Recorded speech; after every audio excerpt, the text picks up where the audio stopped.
African soldier. African soldier, show your power. Show your power and free your people now. Two things define us: our patience when we have nothing, and our attitude when we have everything. Two things that define us: our patience when we have nothing, and the attitude therefore when we have everything. From economic jargon, attention African soul. Be grateful for your little things. Don't overthink a lot. Don't think too much. Don't stress yourself. Oh, over things you cannot control.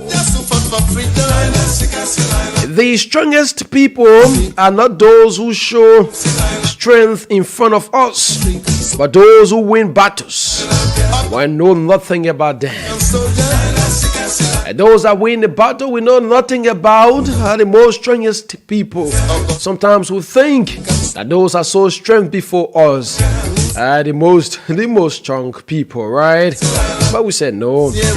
One day you will tell your story of how you overcame what you went through, and will be someone else's survival guide. It will be a source of someone's strength and a way to go through. Good morning, Liberia. This is Voice of Liberia 104.1, and we are live as well via our online radio at www.voiceofliberiaonline.com.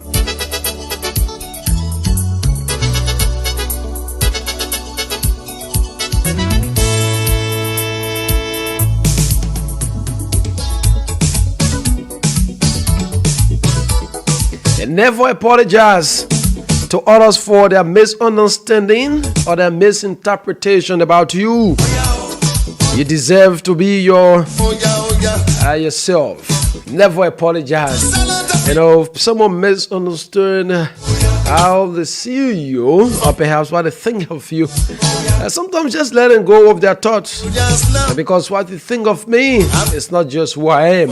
I am that person you have to come in contact with. Your relationship with me will define, and you get to know who exactly I am.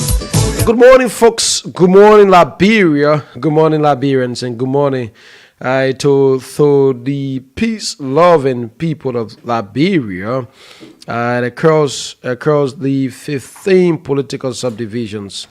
It feels good this morning to be on this radio. This is Issues Hammerword. This is Good Morning. Good morning, Liberia, and the Voice of Liberia 104.1 FM. Like we said, it feels good to be here this morning, and like every other morning. This is where we inform to you Liberians about the happenings. Things that are making news in town. It is our pleasing duty to inform you Liberians about the happenings. It is always important we have these kinds of conversations. We inform to you about the happenings in Liberia and what are things you need to be aware of. And so it is good, right? It is good that we take our time every morning on this radio and inform you Liberians about the happenings. But good morning, folks. Those of you watching via the internet, we encourage you to share our live video. Yeah, we encourage you to share the live video. Too many things to look at on the show this morning. Yeah, I spelled out menu for discussion. Too many things to look at. But folks, good morning. Good morning to those of you and every one of you following us. We say good morning and thanks so kindly for joining us. We appreciate and we encourage you to always follow Voice of Liberia. All right, so my name is Harris Billy, and shortly Abraham Parker will join us on the program to have a conversation this morning up until 10 o'clock. Yeah, we're going to look at issues on the program this morning up until 10 o'clock. But let's run it through with what we have in our menu This morning at 8 o'clock, I'm told at 8 o'clock we are setting to play host to the suspended county coordinators of the Liberty Party and former Grand Bassa county coordinators as well, Daniel Biseji. We are certain we're going to play host to him this morning as to issues surrounding his latest decision to suspend his membership from the Liberty Party on grounds that the party is doing business with Mr. Alexander Cummins, and so he felt the need that he cannot support a party that is doing business with Alexander Cummins of the Alternative National Congress, and so he suspended his membership. Some few days ago, he suspended his membership from the Liberty Party. We're going to have a conversation with him this morning. We're going to have a conversation with him this morning, and at 9 o'clock on the program. This morning at 9 o'clock on the program, we will play host to as well the Deputy Director General of the National Fisheries and Aquaculture Authority in Augustine Manobara will join us on the program this morning at 9 o'clock, and we have a conversation. It runs up to 10. At 10 o'clock, we'll be saying goodbye to you on the program this morning. So this is what we have for you folks. Good morning. To those of you and every one of you following the program, we say good morning and thanks for following. We encourage you to always help us share the live video for those of you watching via the Facebook on our YouTube page as well. We encourage you to share the live video. And today is April 12th. In the history of Liberia, we know on this day some years ago, we're going to have a conversation, show some reflection on that, on this day in the history of Liberia. But I didn't welcome Paco on the program this morning. Paco, good morning and welcome. Good morning, Harris, and I'd like to say good morning to Liberians. It feels good being back on the program. Good morning, Liberia, to speak in the best interest of Liberia. It has really been a difficult time for me, and bless God, I'm here, haven't really fully recovered, but the passion calls for it, and yes, we're here to do the work for the Liberian people. It is important to always, provide the opportunity to Liberians. Sometimes the opportunities are there, but the necessary platforms are not being provided. So for us at Voice of Liberia, we do our business in making sure that the voices of the ordinary people are heard in national discussions. So that's why we make our business every morning to be here. So, but it's great to be here, Harris. Let me say thank you for maintaining the program the while we've been monitoring the rest of it.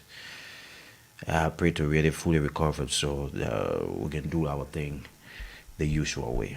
Yeah, and certainly we are with you. Speedy recovery. I know it's been a while you've been off, but it is always a pleasure to have you back on the program. Yeah, that of which we can overly state on this program. It's always a pleasure to having you on this program. And so I want to believe that in the soonest possible days everything's going to be okay. But it's good. It's good to be back on the show. Yeah, sure. So like Harris was saying, those of you watching as well, share the live this morning. Let's have conversation. It is important that we have conversation. Too many things to talk about this morning. Like we always said, it is about Liberia that we all come here, in the morning. to discuss issues pertaining to the growth of Liberia.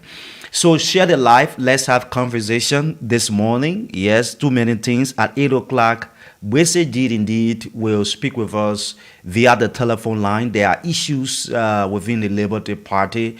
Mind you, Bwese was the one who was attacked by the other force or the other guys from the other angle of the Liberty Party in Grand Bassa. And I don't know what actually he's doing right now. But shortly we'll speak with him on the line. And at 9 o'clock, Harris Ratley Pullet will have the Deputy Director General for the National Fisheries and Aquaculture Authority, one of the institutions that has performed or is performing very well since its inception of this leadership. They have proven beyond the current leadership headed by Madame Emma Glasgow, has proven beyond doubts that yes, indeed, they're capable to revamp the sector. So at 9 o'clock, that conversation will run from 9 up to 10 o'clock. We'll call it a day. The Deputy Director General will be here this morning as we talk NAFRA, the fisheries, the country's fisheries sector. So it is good to be here this morning as we anticipate to get to BCG. This morning, Harris, there are other issues that have been ongoing. You followed the issue of the Liberty, that's a unity party, a pronouncement that is to be made at the end of this month. Yeah. You followed that. I followed when the Secretary General of the Liberty,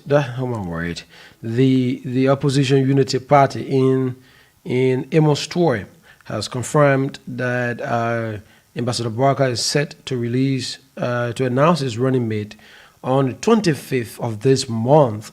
And perhaps if any delay as per the executive committee, because this is how it runs, the presidential candidate will make his nomination to the executive committee member that this person, I think, suits and fits in the vision that I foresee for the country. So the executive member will have a consultation among themselves as well as to whether the person that has been selected actually has all of the criteria that reconcile with the party's agenda. So Amos has said the date that Ambassador Barker has fixed, which is the 25th. So any delay in the time will be based. It will be based on the decision of the executive member. But that pronouncement will be made before the 30th of this month. So what that means is that Ambassador Braga must submit his name before the 25th, with an expectation that on the 25th, he will make an official announcement as to who will be his vice running mate. But he also plays out that the executive committee might have some other discussions. So maybe that discussion might drag up to the 27th, the 28th, then they'll compare him to make the announcement on the 30th. But so doing, either the 30th or, either the 25th of this month or the 30th. But in this April, end of this April, Ambassador Barker will announce his running mate. There's been a lot of pressure from Liberians, calling on him. Those Liberians are depending on the Unity Party. Those Liberians see the Unity Party as their redeemer. There have been a lot of concern, from the popular relative to that as to why Ambassador Barker, who has worked in government over the time, understands the complexity of the Liberian problem. Up to this time, he's yet to announce his running mate. And so Emo have said there have been a lot of consultations, and one of the reasons why they went to the Banga Convention, that's the Banga gathering of recent, was to make that decision. So it tells that perhaps the person the person to be selected already in their cycle or whatever, but he failed to still with the person anyway. Okay, so so you made mention of the Banga, discussion, a closed door discussion that was held. We were following the last time, the rest of it, But Amos 12 was speaking as if he was not confidence enough to have said he was not really decisive on the line of the date that he will be making the pronouncement. The Unity Party will be making the pronouncement. But these things are not screened in Harris. These things are not screened. And they will continue to say the issue about a running mate. Harris, if I'm a presidential candidate and if I'm to choose a running mate in these elections, I think it is very crucial and critical to look and examine those who the names that are popped up so far, as to whether the person shares the same idea as I do. Because you first need to know as to whether this person, in the worst case scenario, right, whether this person understands leadership. That's one thing. I know the issue about numbers coming, right?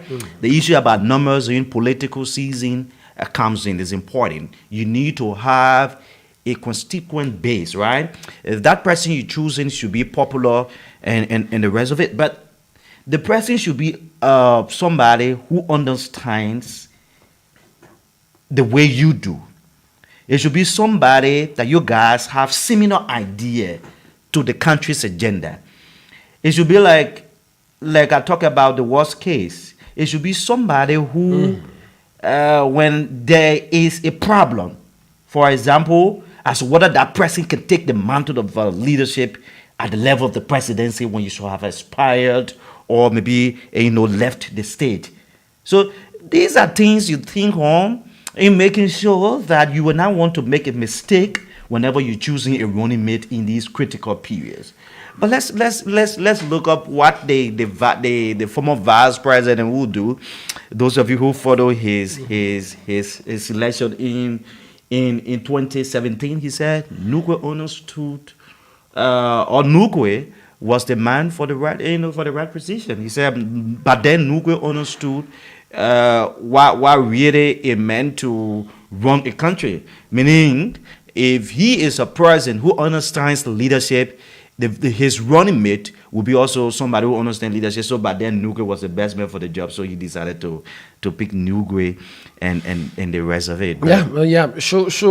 And on that, I want to believe one of the reasons as well why Ambassador Barker has been very skeptical as to who you're going to bring as his running mate is maybe there are factors that play out, right? One, you want to consider in terms of decision making, like you rightly place it. In the absence of him, I know whether that person has what it takes to represent him in his absence. One of the things that leaders will always choose people who they believe in, who they think share similar dreams and aspirations, that even in their absence, things are going on just as the way it should be. So the Unity Party, I want to believe, will not want to have or party now that without Joe Boakai, it means that no one is there. I want to believe that the Unity Party wants to build a party that even in the absence of Joe Boakai, there still exists a Unity Party. Now, to have such a party, it means you must have someone that is capable, that is competent to replace Boakai even in his absence, right? Then to get that individual, you have to look outside the box, which is you got to cut across the 5.3 million Liberians.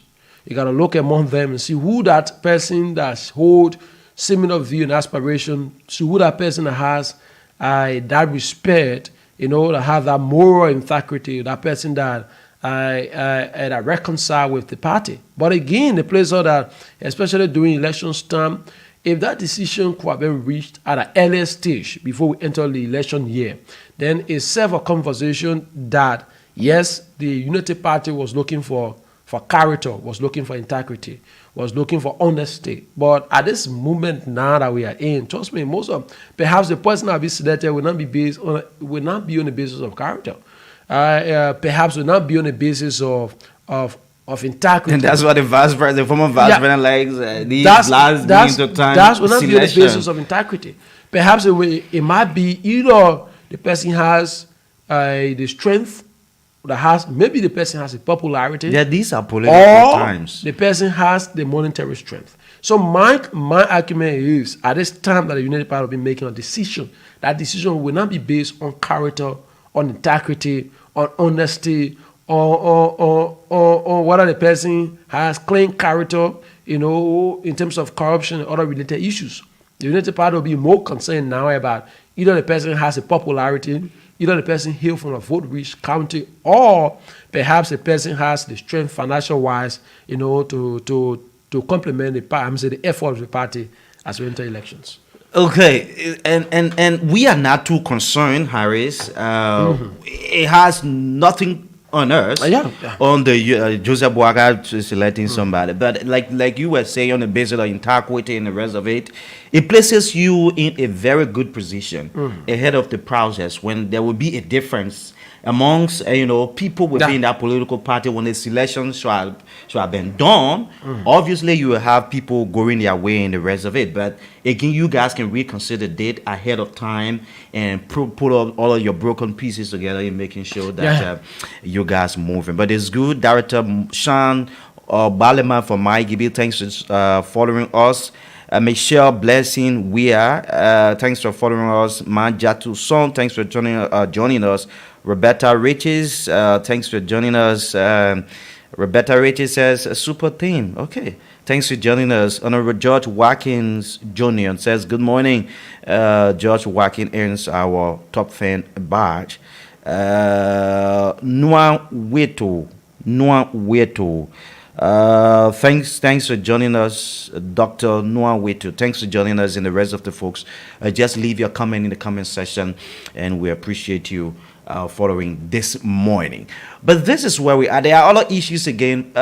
Harris, this thing, before we can get to our guest this morning via the phone, we need to place serious emphasis to this thing, which is very important to the existence of our country, of young people in Liberia to make improvement, most especially those who are considered the underprivileged in Liberia. They are normally referred to as the Zogos. It is becoming more dangerous, Harris, in the eyes of Liberians. And as a country with a small population, if nothing is done on the basis of accuracy, on the basis of conscious decision, vast majority of the young people will be damaged in the next years to come. What do we mean? The issue of drug trafficking in Liberia is on the increase, and we see these things on a daily basis. It will interest you to note, fellow Liberians, that Liberia set a very, very bad record to have confiscated about 100 million worth of value of drug in Liberia. It speaks volumes to an extent that it places the country on a dangerous path as compared to other African nations and other nations around the world if they are to combat drug in the country. Now, what do we mean? It doesn't sound well for Liberia as a small country when you have a little population and then the young people. A significant portion of the young people are on drug, and every day we see these things happening, and it has gone down to the level of people at age 7, 8, 9, 10 in our society. The legislature, fellow Liberians, was very robust. We don't want to criticize that decision as to whether it was based on elections, that they wanted to be re-elected. That's why they took that particular decision. But let's consider the fact that they took that particular decision in the interest of all the people of Liberia after they were being petitioned on so many occasions. Some saw it as a fight that couldn't just be easily won because they were being accused of being some of the major partakers in these processes and the rest of it. So, but then they were key to have passed that particular agreement from the House of Representatives to the Liberian Senate, and then they concurred. And at the end of the day, there were resolutions and the rest of it being forwarded to the presidency, to the Liberian president, to sign that particular law, that particular bill that was being submitted after it was being signed by both houses, for the president to sign that particular bill. Up to Press Harris, that bill hasn't been signed by the president. Hasn't been signed by the president. And what we're seeing right now in our country, if nothing is done, Harris, Liberia will be a zombie state. There is a new thing called a cruise, right, where the young people are sparking now. Yeah, they call it cruise. I think I heard about it. The last time I even heard a conversation with some other guys relative to that, and they tell you that even some of the guys are taking, they don't survive because the substance is overreactive, and to a point that when it enters the system and you don't have that resistance, it even lead to your death. It happened in Buse Koto. It happened in Sony, when there are cases where these young guys went to take the kush and they didn't survive. So it tells you to what extent these things continue to hinder our youth in this country. And you want to consider that all of these things are happening because despite like erratic places, sometimes it leaves us a question as to what are the reasons the legislature signed the just law, right? Because the essence of taking that decision at a time, because you understand the proliferation of the substance in our society and how it is affecting our youth. So we felt that at the time the decision that you took to sign the law and show that it was in a step as to minimize. But as we speak, things are even on the increase in the way it was. If you do a statistics now, the drugs thing is on the increase in the way it was. So then you will want to consider that all these youths are in the ghettos. Every day, now what is happening every day, the guys, they are manipulating their own stuff. Every day they face something new. The course are never existed. But then you only know about the marijuana, the cocaine, that's the only thing we knew about. So the guys have now formulated a new one, they call it kush, where they can take. And Paco, if you see how that thing can really use these guys, oh my word. Sometimes you want to wish that the energy they have after taking that thing and the way it is using them, if they're going to use that time of their life every day to do something good, it's going to help them a lot. After taking that thing, I have had a time to see how to treat some of them. Like I said, if you don't have the resistance for it, in most of the cases we have witnessed, if you don't have the resistance, it's a very, very, very serious problem for you. Yeah, but yet and still, because it's exposed, everyone, have access to it at any point in time. Oh, yes. So everyone tend to try. And that's why we said we don't blame the end users. In every given society, the end users are not a problem. Because when a substance is not available, nothing they're going to think. But if you make it available and with the expectation that the man is supposed to know better, or the man know that anything is wrong, listen, there are lots of challenges. The Liberian yourself is a challenge. People go through a whole lot of things every day. So because of that, there are factors that play out. So the issue of having these kinds of conversations, sometimes people want to blame the guys that are in the ghettos, that they're doing this thing. Sometimes I wonder that what if you're in that situation at that time? So one of the things you must be considering that now you're not part of it, but you still have high risks of the aftermath effect of all of what these things the guys are taking. That's why you see today criminal rate is on the increase in all of our communities. That's why you see today where we are, even our community, we are not safe. We live in an area where even you make mistake to do, you make one mistake, right? They will place it in a librarian setting. One mistake, you make straight, they may not correct you. Because all of these things play out, the effect, the aftermath of these things, they play out. And our young people continue to be destroyed. They are. Every day, there will be another set of young people who will get engaged into this thing. We're calling on the president. Mr. President, the Liberian people are calling on you. If we say change sometimes, it is not necessarily what you do. Like sometimes you want to focus on infrastructure and the rest of it.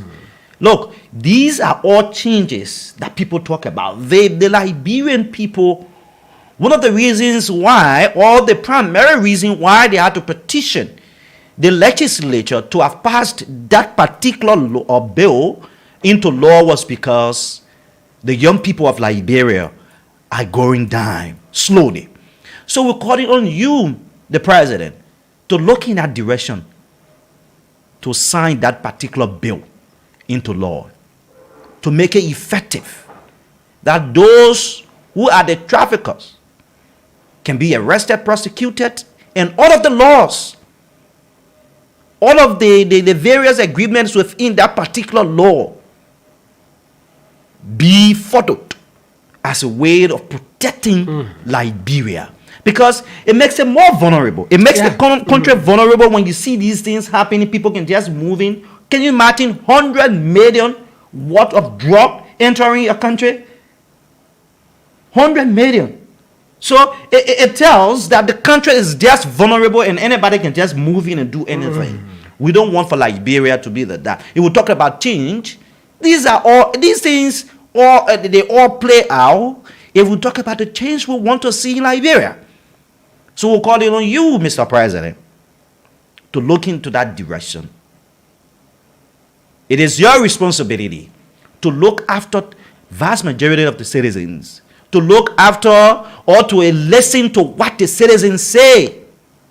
If the citizens say the issue about drug is affecting them and their young kids are going down every day and they want you to act as the chief executive, it is important that you listen to that cry. So we're calling on you, the president, this morning to look into that direction. Young people are going down every day. We see these things happening. Where are we? Let's bring to book those who are responsible. Let's make Liberia responsible for once. That it shouldn't be a vulnerable state that anybody can just take advantage of. We shouldn't be a country that just open to anything. That anybody can just move in and say something and then nothing is done. Anything can just come. You one morning wake up, you say they discover weapons on the other side, arms and ammunition on the other side. They say we got 100 million of worth of drug in Liberia being discovered on this other side. Liberia becoming a vulnerable state. And the best thing we think you can do is to sign that particular bill that our young people can get a feature. Imagine how threatening it is to our security when you have the drugs is infiltrating the country. You know, the drug traffickers infiltrate the country. They bring in the substance already, right? You have the armed dealers as well entering our country every day. The last time was at Freeport. The last time again of recent is at in Ganta. So that's why when these things come out, Liberians are fighting. Because you know already you have the drugs in country. The youth are going astray. Every day there is a soul that is lost. Every day there is a soul that is lost from the substance. Every day there's a child. Every day there is a child that goes back to the ghetto, that goes in the ghetto. Every day there is a child that goes in the ghetto. So you want to consider that already. Then you have arms coming to the country. We don't know who bringing it in the country. We don't know how it's entering the country at all. So when all these things are happening and you want to reconcile that we are into elections here, these same very youth that you have abandoned are the ones you can go and recruit from the ghetto and marshal them on the streets. The same youth that you have in the ghetto are the ones you can take and marshal them for political riders to provide security for you, to provide protection for you. And they're vulnerable. Then you leave them vulnerable because you know that when you empower them, right? You give them the relevant skill to do what is needed. They won't come begging you. They won't come crying to you, and they won't come running to you in terms of the way, in terms of what you should do for them. So you consider all of these things. That's why most of you are paying less attention to this whole thing. You are paying less attention, you are paying less care to this whole thing, because you understand that these youth, there are potential youth in the ghettos. There are potential youth on the streets. That if you empower them, you provide them the necessary skill, you help create programs that will better their lives, you ensure and calm down on those that are bringing the substance in country, so that they should desist and fund the lawful echoes and the serve punishments. Then you know that you are building a future for these youth. So because some of you don't want the youth to excel, you don't want to provide a space so that they feel the impact of that country. That's why you go about, less attention is being given. Sometimes you don't even pay attention to this happiness. Yeah. Coming up very shortly, we will join. What was the guy's name? Daniel Bweseji. Daniel Bweseji, Liberty Party going to Bassa branch. He made a declaration and then a serious allegation as well. So we will play host to him via the telephone coming up very shortly. Bweseji will tell us more about his latest decision and the rest of it. And at 9 o'clock, the Deputy Director General for NAFA will be here this morning to have breakfast with us. On the line from the Grand Bassa, is it Reboses or Grand Bassa, is Mr. Bweseji. Good morning, Mr. Bweseji, and welcome. How are you? I hope I got the name right. Yeah, you got it name right. The name is Daniel Tata Bweseji. Bweseji, in Bassa, what it means?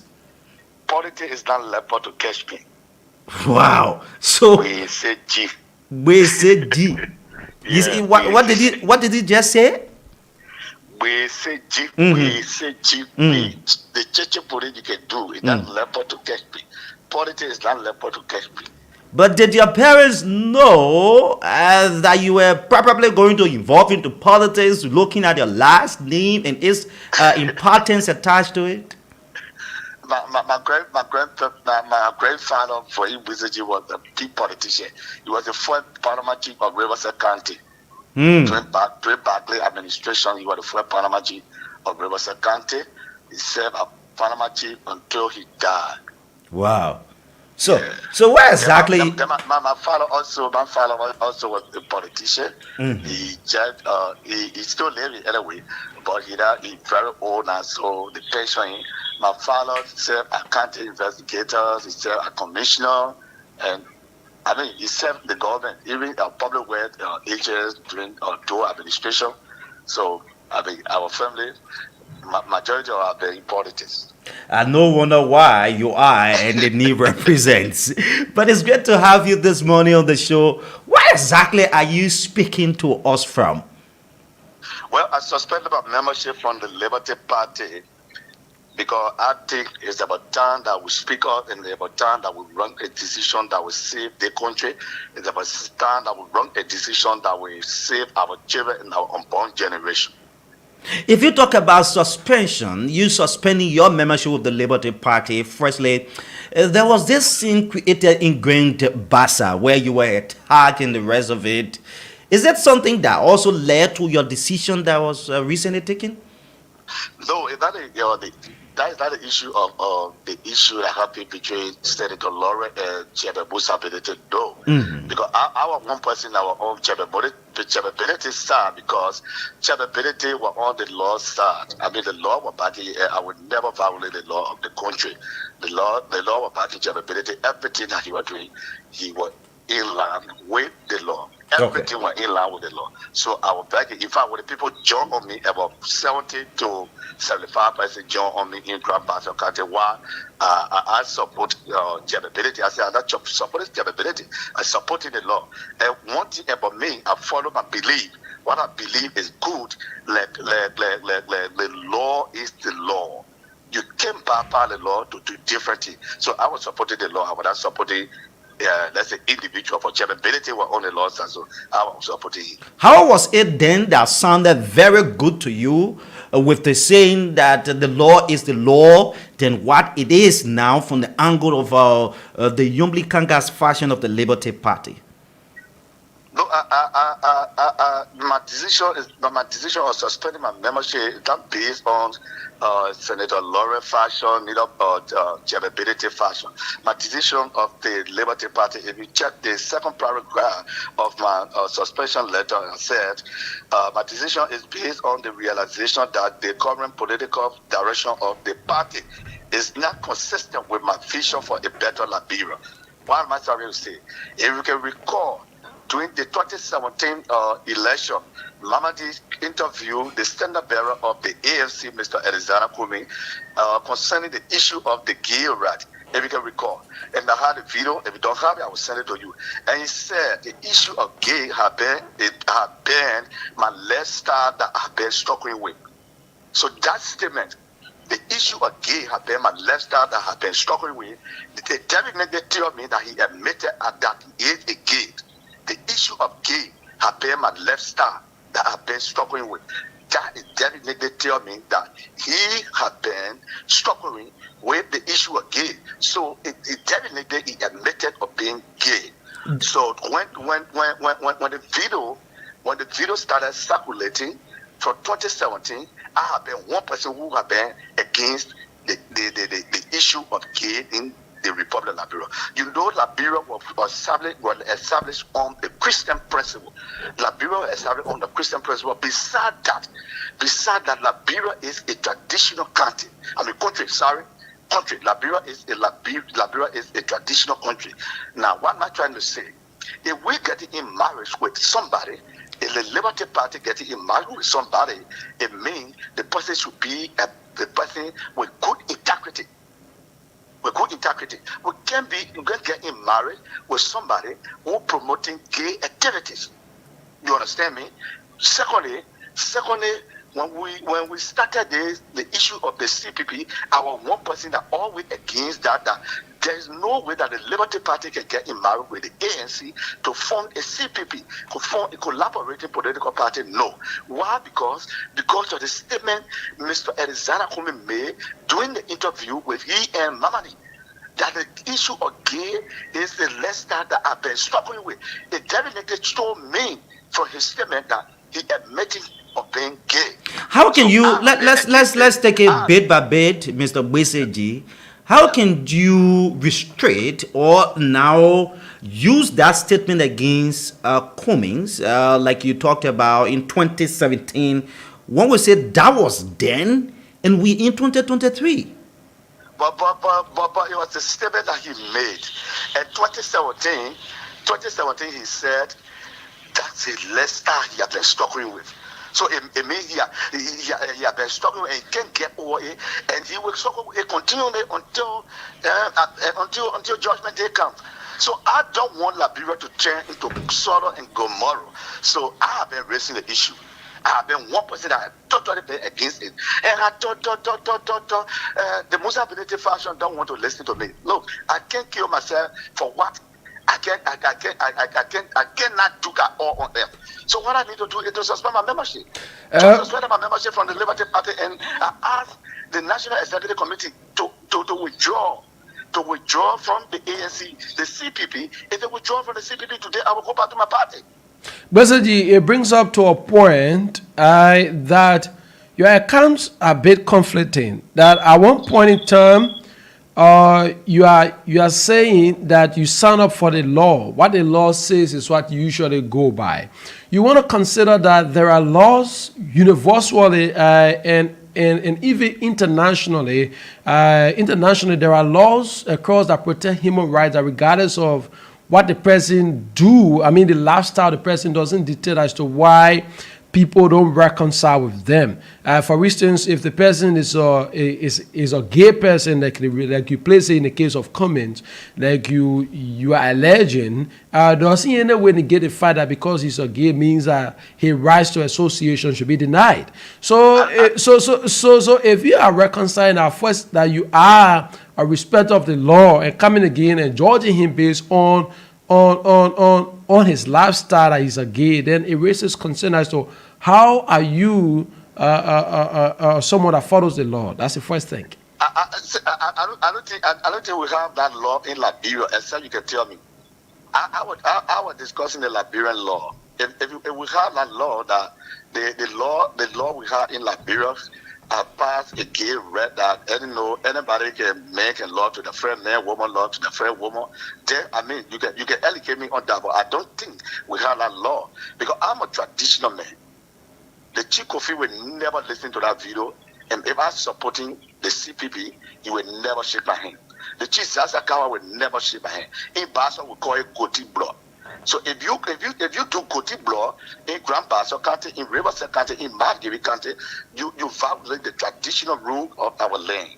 So I am saying the Liberty Party was established by a group of pastors. The Liberty Party was not established by a group of gays, group of lesbians. So I can never go with the CPP until the Liberty Party withdraw from the CPP. I go back to my party. Let's take it bit by bit. What was so difficult for you, Mr. Beseji, to have recognized that yes, Cummins, like you said, is a gay? Let's take the way you put it, which of course there will be a time where we'll have to go into that conversation, though there is no evidence, regardless of the video. I got a video. Yeah, so this is where we are. Let's move on.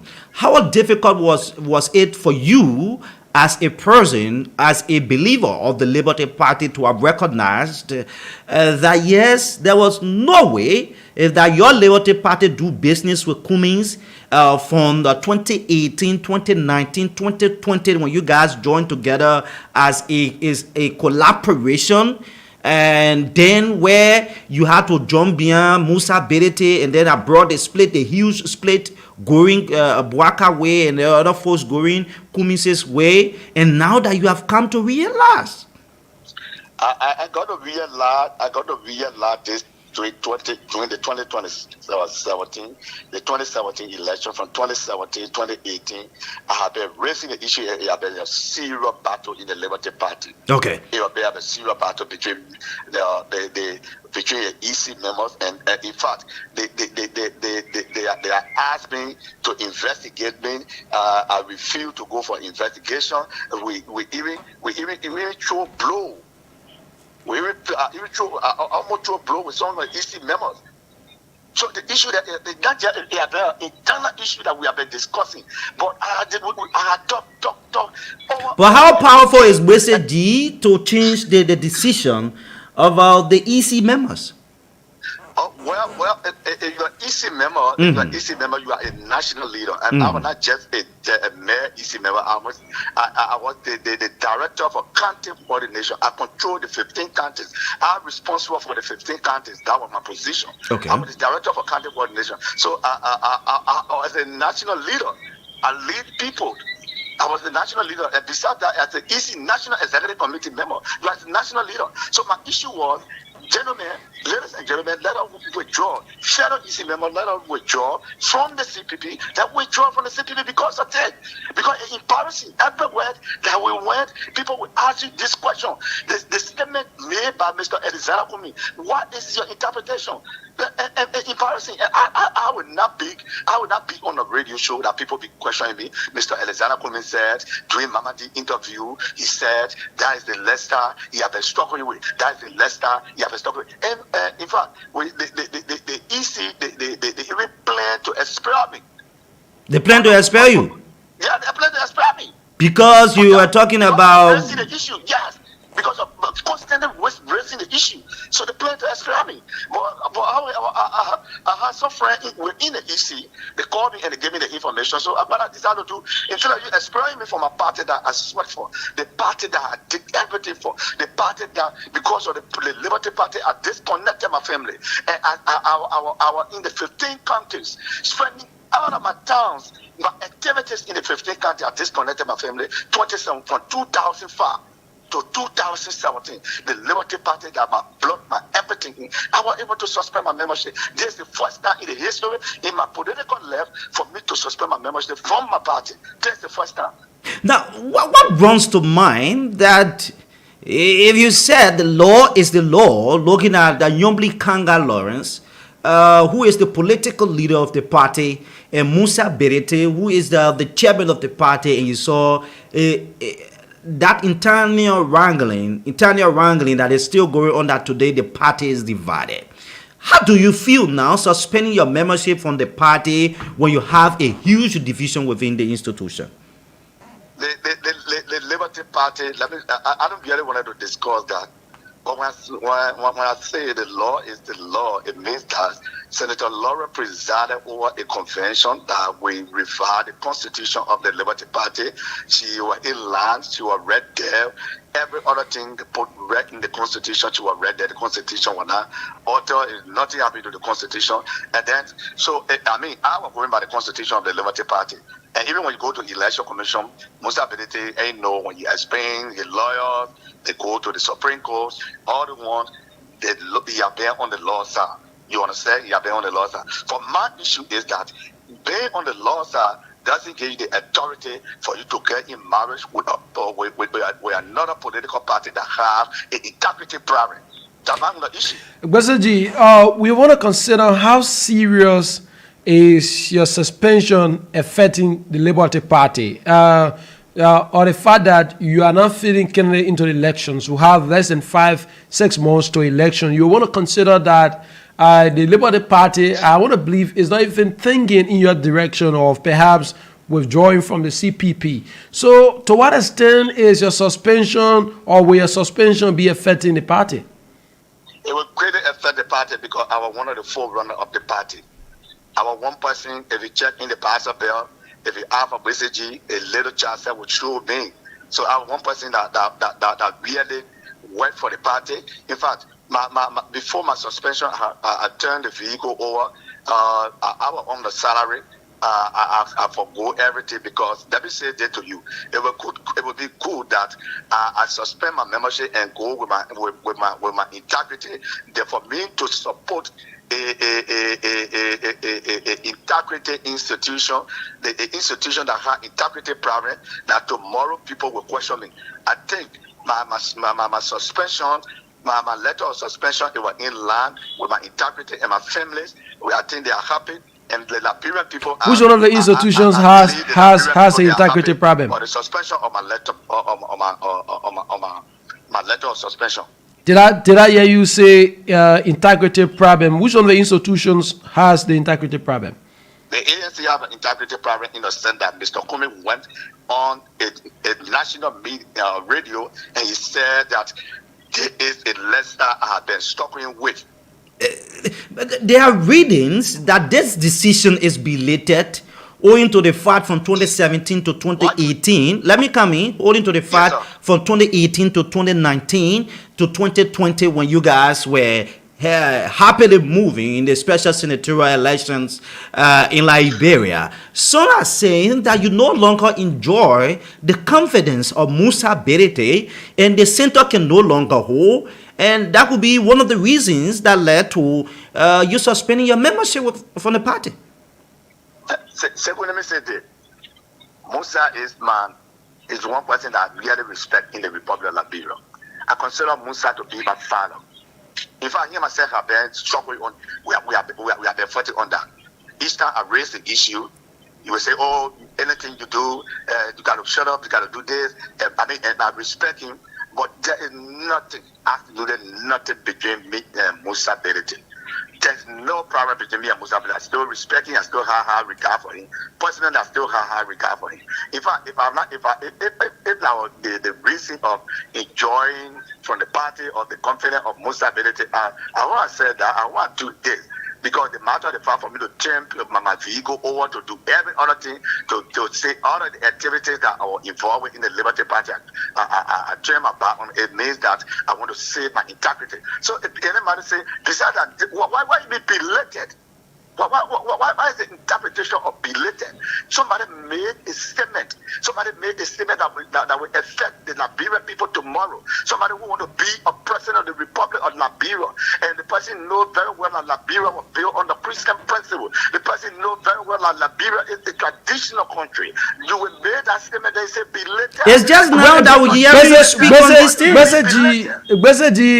A question when you say you're suspending your membership and want to blame it on the fact that the Liberty Party continue to do business with comments. There is a photo you posted on a social media account, I think some few days ago, where we saw you and Bill Traore of the CDC together, and you were like cheering for Bill Traore. So it raises concern as to perhaps you are leaving the Liberty Party with an understanding that Bill Traore has influenced your decision to do so. Let me say this. You can even ask Chairman Musa Hassan Belete. When I was in the Liberty Party, even the Senator Lauren, you can ask the Senator Abraham Darrell, nobody can influence my decision. I see nobody in the country that can influence my decision. Even the president of the Republic of Liberia cannot influence my decision. My decision is my decision. I started supporting that. I started this thing before even I started supporting Dr. Bill Traore because he's my teammate. In fact, the EC of the Liberty Party, where the 40 that I was supporting Dr. Bill Traore, they are fully aware. I told the EC that I would support Dr. Bill Traore. I appealed to the EC that because of what Dr. Bill Traore had done in Riverside County, I was supporting. So it was individual or party's mandate. Yes, and I appealed to the EC if they wanted to run any decision. At that time, they could run any decision on me. But I said I would support Dr. Bill Traore for building my country. You see, you want to see this as a serious contradiction. It speaks that the Liberty Party perhaps is not even sometimes the decisions they make a question, because how is it that you as executive member of the party and perhaps you control all of the 15 all of the 15 counties in Liberia in terms of the executive member, then you have a support base that is outside what the party stands for? I mean, we still don't understand. The reason is very simple. The reason is very simple. The party were not feeling senatorial candidate in Riverside. The party were not feeling senatorial candidate in Riverside. And my support to Dr. Bill Traore, it was based on what he did in the county. We sent Riverside, and Liberia were established, and Riverside become county. Nobody had done that, especially in my town. What he did there to build a 36 housing unit in my town, it was so great. So I said, I think this man can do more than what he had done if he become a senator. Okay. So, I suppose that was Bill Traore, but I started raising the issue. So did your EC member? Let's. Even before Mr. Bwejezi, let's take it bit by bit. Did your EC members accept the fact that you are appeal to them to support Bill Traore? Did they accept it? 100% they accept it. They accepted it 100%. They accepted it 100%. 100% the EC member accepted it. Because if not so, I think they could have taken a decision on me. But when I raised the issue with them, before supporting Dr. Bill Traore, they accepted it 100%. You can call the Secretary General, you can call in on it up. Then you ask them, how long the messages started. So when they started supporting Dr. Bill Traore, Okay. So I think they lump you, and other than accept that before I started. But before then, I started raising the issue. Even before we go into the marriage of the CPP, that had been my major issue I started raising. Even before the 2020 election, that had been my major issue I started raising. That had been the major issue. And people within the EC, some of them have problem with it. Many of them have problem with it. Because for me, you have problem with something. What I've raised is what I've raised, and what I don't love is what I don't love. There are many accounts in the popular space, basically, relatively to that your chairman, Musa Belete in question, the likes of Darius DeLeon, Daniel Sano, and other Liberty Party officials as well, have accused Musa Belete of working for the government. This debate continued to be in the space and 1 year and another, and at a certain point, you were listening to Senator DeLeon saying that Belete is working at the back, behind the scene for the government to ensure that Liberty Party scatter. Now, this account you are providing that you as an EC member, executive, as a matter of fact, and you chair the 15 counties coordinators, and you are a strong supporter of an official of the CDC.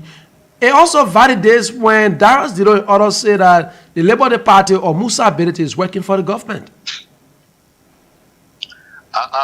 Sekou, let me say to you, as an individual, I supporting Dr. Bill Tuawe. Okay. I say it again, as an individual, I supporting Dr. Bill Tuawe. I would not ask all of the counties chair to go Riverside and support Dr. Bill Tuawe. But as an individual, Daniel Tato Bezeji, I supported Dr. Bill Tuawe. I suspended my membership from the Liberty Party because the direction the party is taking not satisfy me, is not inconsistent with my vision. Now, the Liberty Party was established by a group of pastors, it was not established by a group of gay. So if Mr. Alexander Kumi will go on the national radio to say that is the Leicester I have been struggling with, I maintain my position statement.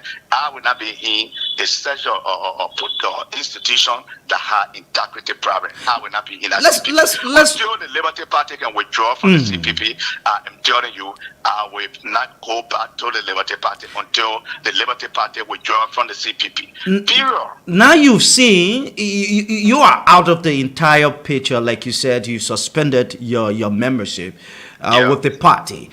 Let's look at the future of the Liberty Party. If what you've been talking about, you've been fighting about for years now, the guys don't listen to you. Yeah, because they will not listen to me because they are not saying what I am seeing. Okay, what is the future now? What are you seeing ahead of you? What I see ahead of me is that if the Liberian people or the Liberty Party, if they continue to fight the battle, if they don't see, because I know many of them, since I suspended my membership, there are many people, even the youth chair of the ANC in Grand Bassa County, he resigned because he found logic in what I said. So we don't want for Liberia. I suppose saying any mistake we made, Liberia will change into Sodom and Gomorrah, and God will punish all of us. I think the few that left from Sodom and Gomorrah before God went down Sodom and Gomorrah, I would be one of the few that would believe on Liberia before God went down Liberia. And the Liberian people made a mistake. The guy is very interesting. Where are you thinking about going now? Since you say Alexander Cummings that gay, and you don't want to do business with any person that is a gay, any gay person, most especially in the political space of our country. No, I can never tell. I would never tell the public now that I am going to this political party or the political party or will support the presidential candidate or the other presidential candidate. What I can assure the public, I'm a politician and I will support a presidential candidate 2023. But I still carry on my consultation with other people, and then after my consultation, I will support a presidential. Now that you are riding with Honorable Bill Tuawe, you will be convinced to join the CDC. No, I would never join any institution. Trust me, Sekou. You are a professional journalist. Trust me today, and just mark my word, I will never join any institution. But I will support a presidential candidate in the Republic of Liberia, somebody who has love and passion for Liberia, a presidential candidate that has a good integrity, a presidential candidate that will be developmental oriented. That's the person I will support. And very soon I will support the person after my constitution. I will endorse that presidential candidate. You say you're not endorsing the CDC candidate? I said I will not join any institution. But you will endorse. I will endorse his presidential candidate. Yeah, possible he could be president. After my consultation.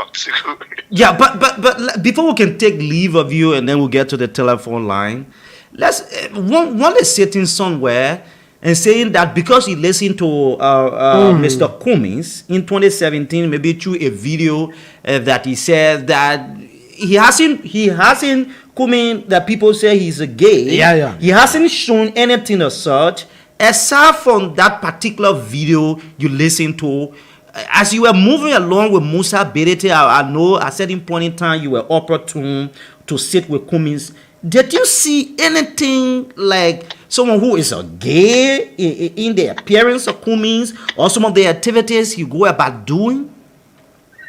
The fact of the matter is that here much Mr. Cummings said that is a Lester he's talking with. I concluded right there, and I feel I can never support him.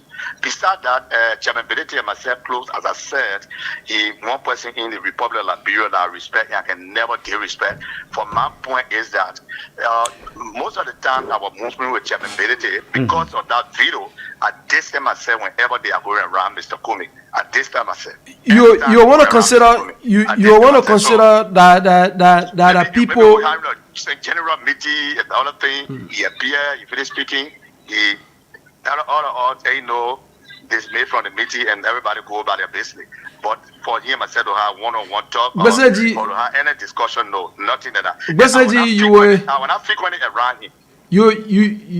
You want to agree with me that change is real, right? That perhaps a person, the life they had before, they could change from it. It doesn't present that because the person was once this way means that there is no potential that it could change. So what am I saying is that if, for instance, now as per your account, you are holding coming against that, perhaps he said he struggled with a lifestyle, but then it has been pretty close over 5 to 6 years since coming into Liberia, actively engaging, has his family, and I want to believe that mindset of him perhaps could change. Are you not considering that a man that was once a gay, like you want to place it, perhaps could change and has the potential could change, to change and make a better life? I say you can come back to the Liberian people and tell the Liberian people that he changed. Until then, I still hold him by a wall. Some will say that just for a video that you're taking a decision, it is not that heavy looking at the collective interest of the country if those in the opposition can take over Liberia. If anyone would think that way, that is not collectively heavy. But for the country, I think the person, I don't know whether the person is taking us up down, but I think that then the person is not taking the right way.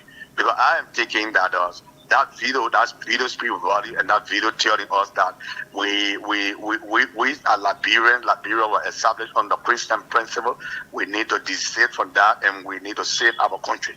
Okay, before we take leave of you, how has it been for officials of the party, aside from the guy you mentioned in Bassa that resigned, that yes, you are also suspending your membership from the party? How has it been with the leadership? How has this idea been bought by people within the Liberty Party that yes, Cummings is a gay because he admitted in a video that we want to authenticate as to whether he said that you're going to send that video to me right now, as to whether he said that, let's leave it, that yes, they can listen to you and understand that you're speaking the truth? Oh well, if you go in the Bassa Belt, there are many of the people. In fact, if I just enter Grand Bassa County today, you will see the crowd. I will come and meet me, and I will send the video because there are people that are happy. There are people in Grand Bassa that are happy. There are people in Riverside that are happy. The elders that are going to shake my hand, that had the pressure on me for me to do this. My father also happy because they feel that I have ran a good decision in the country. The decision I'm running is not about me, but about our children and our unborn generation. Because it's Liberia will turn into Sodom and Gomorrah. It means that the country will totally be damaged. I'm telling you nothing but the truth, my brother. Liberia is the only country we have. Liberia is the only country they can deport us from. We need to protect the country. We need to protect the image of the country. Liberia was established on the Christian principle. Liberia is a traditional country. Especially the Bassa people, you don't play with that. If the year they say, oh, they made Daniel Boseji is supporting Goti Blood, it will be a serious embarrassment for my family. It will be a serious problem for me. Blood. The elders in my town, Goti Blood. They call it Goti Blood when men love to their friend men. And then the traditional people, they can discipline you for that. I'm here still wondering how the people of Bassa will just accept this particular thing from Wizard because he said Kumi said it in 2017 on the radio show and the rest of it. Is it that the message you want to use against Kumis in these elections? But it will be a serious message, and I am organizing a thing that will go from county to county, and this message I will not stop until 2023 end, because I don't want a leader that will be someone that will be a president for the nation, that will be engaging into gay activity, that will be supporting gay activity. This is not just a one-day thing I'm doing. I will go from county. I will visit the 15 counties. I will visit the 15 counties. And I challenge Mr. Comey to come on the radio. You know why you will not come on the radio? Because when you come on the radio and talk against the gay community, you will never get the support that you are getting. This cool. It's a challenge. It's a challenge, Sekou. I challenge you to come on the radio. To just say no, I'm not part of this. It was an error that I made. They couldn't just do that. If you just say no, I'm not part of this, I've never been a gay before.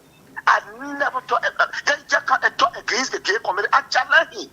I challenge Mr. Comey, and the executive of the ANC to come on the radio to talk against the gay community. He will never get the support he getting. He will never get it again. So I'm going from radio station to radio station. I'm preparing my thing, and we'll go from county to county, from county to county, and educate our people on certain things that they need to know and they don't know. I will do that. Is this the wide stand? Is this the wide stand? Bezaji, is this the wide stand to prove your loyalty to Bill Traore? No, not to prove my loyalty to Bill Traore. To prove my loyalty to Bill Traore is to go to Riverside and tell the people, say, look, Bill Traore has done this, he has done this, he has done this, he has done this. Riverside people, this is your son. You're carrying him for the Senate. That didn't do more. It takes away the value, basically, or when a country that you believe of that was built on a Christian principle is involving into other things else. Now, taking into consideration the world is getting more advanced, and there was this report on Liberia on the recently held conference. Liberia is signatory to most of the international laws that could have a trickle-down effect on some of these agreements signed. Are you also taking into consideration that Liberia might, when such something or such pops up in Liberia, having an agreement to respect the will of people who are also involved in these things, what will you do? I think as I said from the early stage, Liberians, majority of the Liberian people, about 90 to 95% will agree for Liberia to turn into Sodom and Gomorrah. I will be one of those that will be leaving Liberia and go to a peaceful country that don't involve into this. Okay. Even if I go there to do my cassava farm, let me do my cassava farm and be sitting in the country that will not be involved into this. I will be one of those that will be leaving this country. For I know the Liberian people.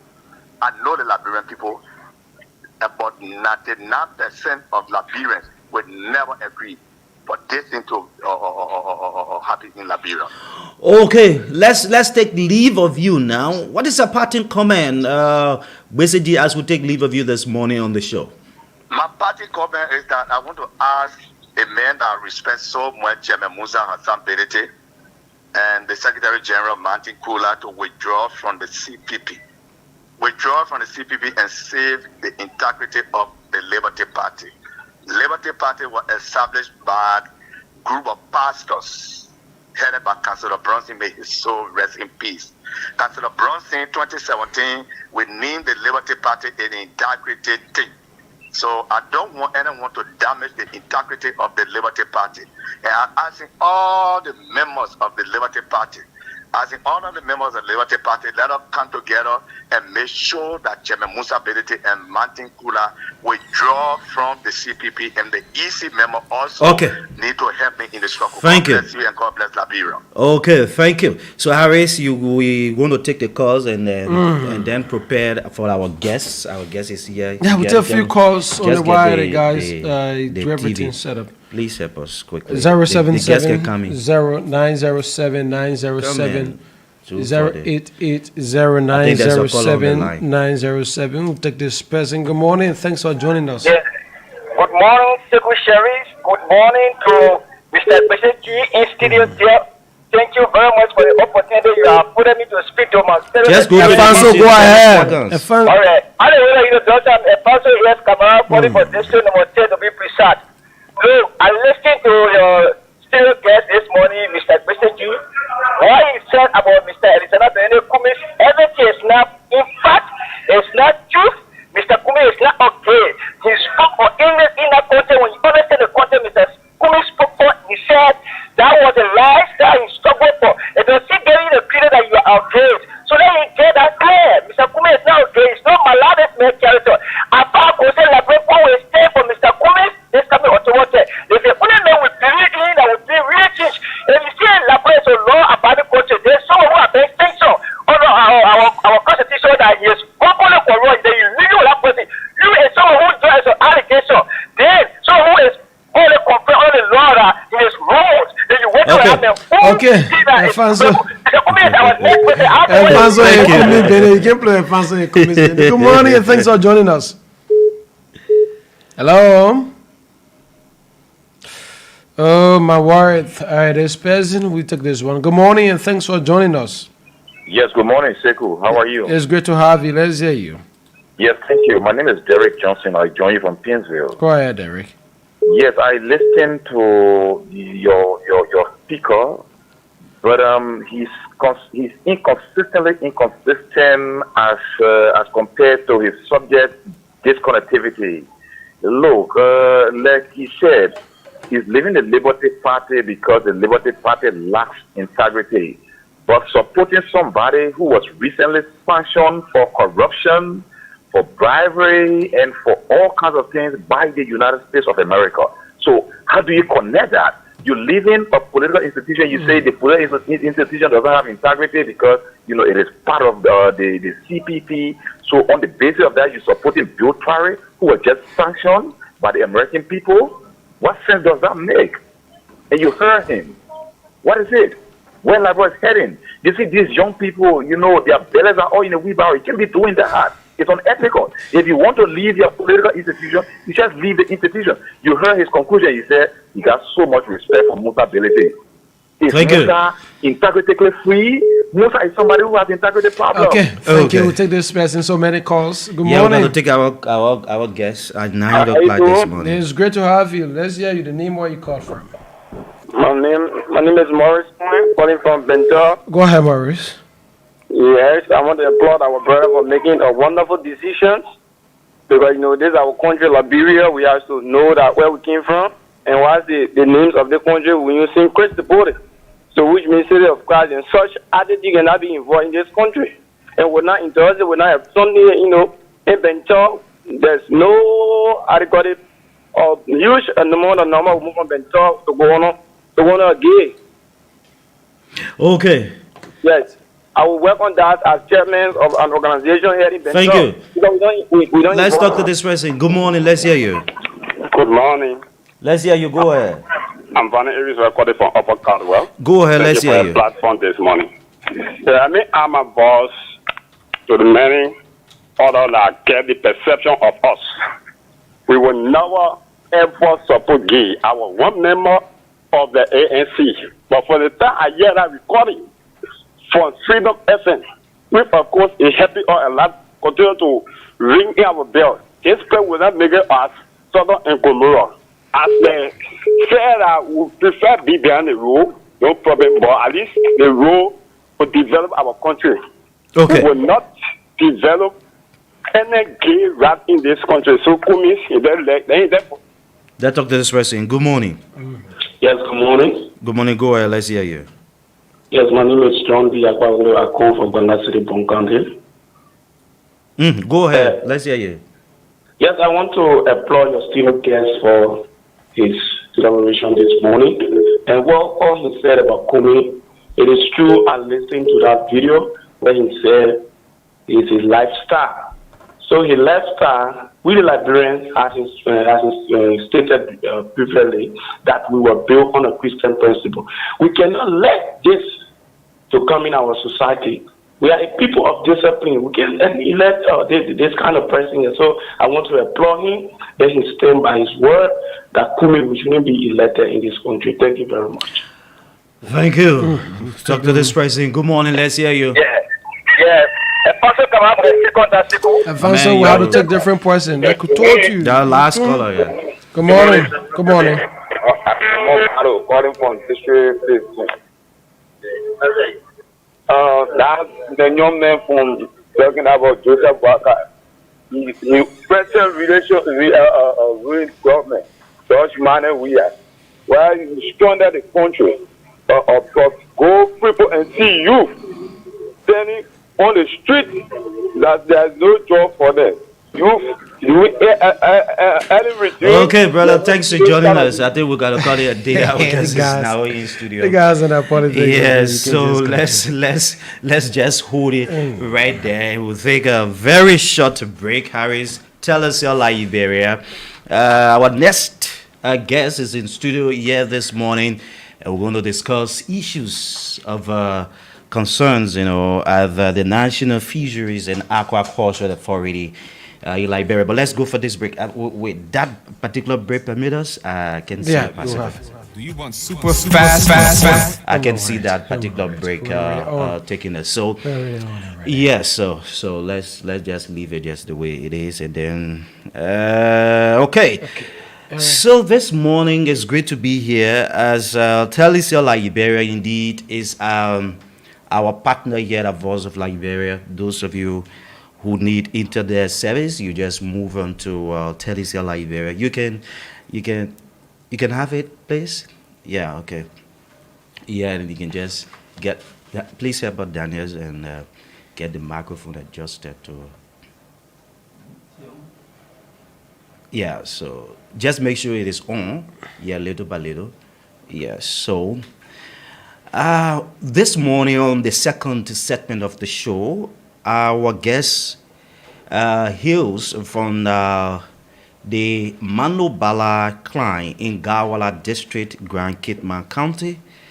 And as per his experience on some of his issues on education, he has a Bachelor of Business Administration degree in Accounting and Business Management from the AME University, 2006 to 2010, the University of Ghana, Master of Arts, MA Pulse and Shifting Administration, 2012 to 2013, some certificates as well as in lessons, public policies analysis, the London School of Economics and Political Science, issued in March 2023, Managerial Accounting and Corporate Control, the EDX Verified Certificate for Financial Reporting 1.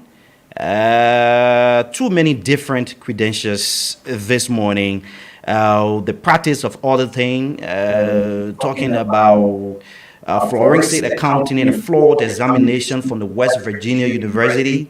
In February 2021, verified certificate for Public Finance Management, International Monetary Fund, Institute for Capacity Building in Washington, D.C., in the United States of America, certificate for successful negotiation, essential strategies and skills, as well and all. They are all, different certificates he has earned, but currently he serves as the Deputy Director General of the National Fisheries and Aquaculture Authority, NAFA.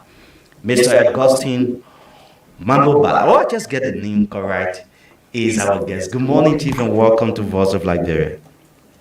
Good morning. Good morning, and it's a pleasure being here, especially in this Kuzi studio since the establishment of this institution. I think this is my first time entering your studio. Wow. And it's a pleasure to be here this morning. It is great that we have you. Thank you very much. How are you in NAFA? Well, I'm good. Yesterday, by the grace of God, I celebrated my birthday, and I'm grateful to God for allowing me to see another year. And thank God for life, good health, and a sound mind. And NAFA is good, NAFA is strong. Institutionally, we are moving well. That's good. Happy belated birthday, anyways. Thank you very much. I appreciate it. How does it feel as a young person, before we can come to the issues of the discussion, to be in government? Well, I think it's very important, and we normally, in our past history, people used to look down on young people, especially when it comes to governance. The idea that leadership should be dedicated to people of age or a certain category. I think we have passed that stage for now. Okay. And so to see barrage of young people championing the spirit of development in our country. I mean, everything may not be perfect, but I think it is a beginning.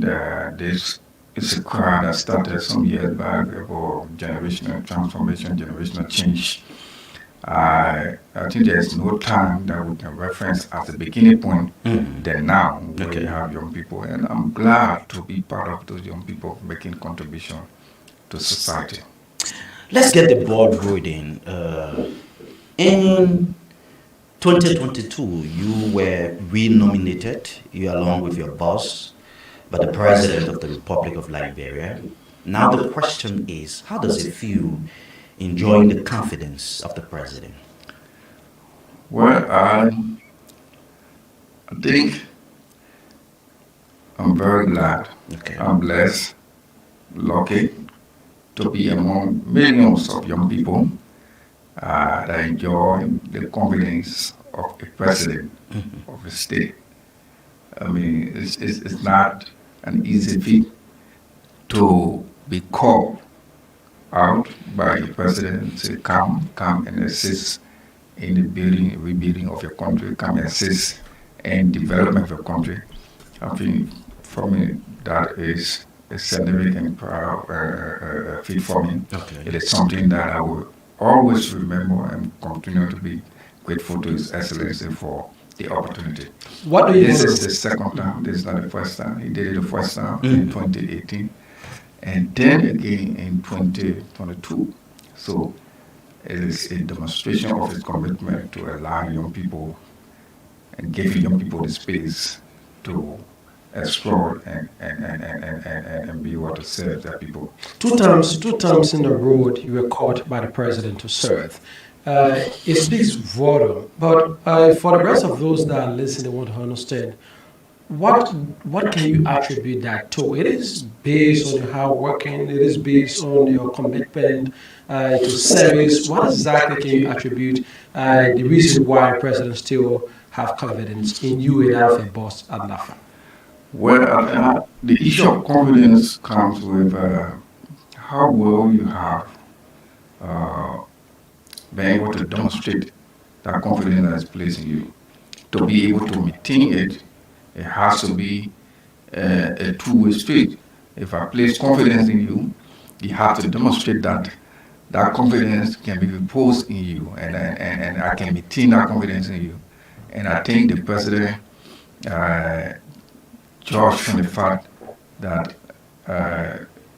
we are a group of young people. We have a record of service based on our record, based on our performance. I think he was glad enough to say, let me give them another chance. Let me allow them to continue based on what they are doing and based on what they have done. And so you can follow our works, you can follow what we've been doing over the period of time. I think the president didn't make a mistake. Liberian people themselves have been following our work. They know. And the president is one person who believes in work, one person who believes in results. And so seeing the result, he got motivated, inspired. There are young people, there are many young people who are serving, there are many young people who are delivering, and we should continue to give them the opportunity. Okay, so let's go into NAFI now. If you are to outline some of your achievements, if not the major ones, the significant ones that are contributing to the growth of the sector, there are Liberians listening, they are interested to know, looking at your achievements so far. Well, we could sit here for maybe less than 4 hours enumerating all of our achievements, and we were down for very soon. We try to circumvent and squeeze them in one small basket and present the most important one. Firstly, the sector is one that attracted international attention. In the past, prior to our leadership, or the leadership of Madam Emma Glasgow, that was not given the kind of attention it is given now by the international community. There were a lot of things that were going on. People underrated the sector, probably because of maybe the leadership that was available at the time. And so when we took over, we tried to re-engineer that, to give a face to the sector, because people used to just think like, look, fisheries is just for the kingdom. Many people didn't understand what really the sector is, which if you try to quantify, it's a very vibrant sector to our economy. But it was being classified like somebody, and there was some lay institution that down there doing, focusing on kingdom, our cool kingdom and stuff like that. Or something more bigger than that. And so we elevated the bar, we opened up the space, and today you can see the level of international recognition the fisheries sector is receiving. And this has led to us receiving several recommendations and support from the international partners that have helped or are in the process of expanding and economically viable fisheries sector. So we look at it from the economic perspective. The first major achievement I think we can count on is exposing the institution to international recognition. Okay. Today, fisheries is recognized internationally. We have all of our international partners knocking our doors. What can we do? How can we help? How can we be a part of this process based on the work we have put in place there? Today, we have 60 million from the World Bank and the OPEC Fund.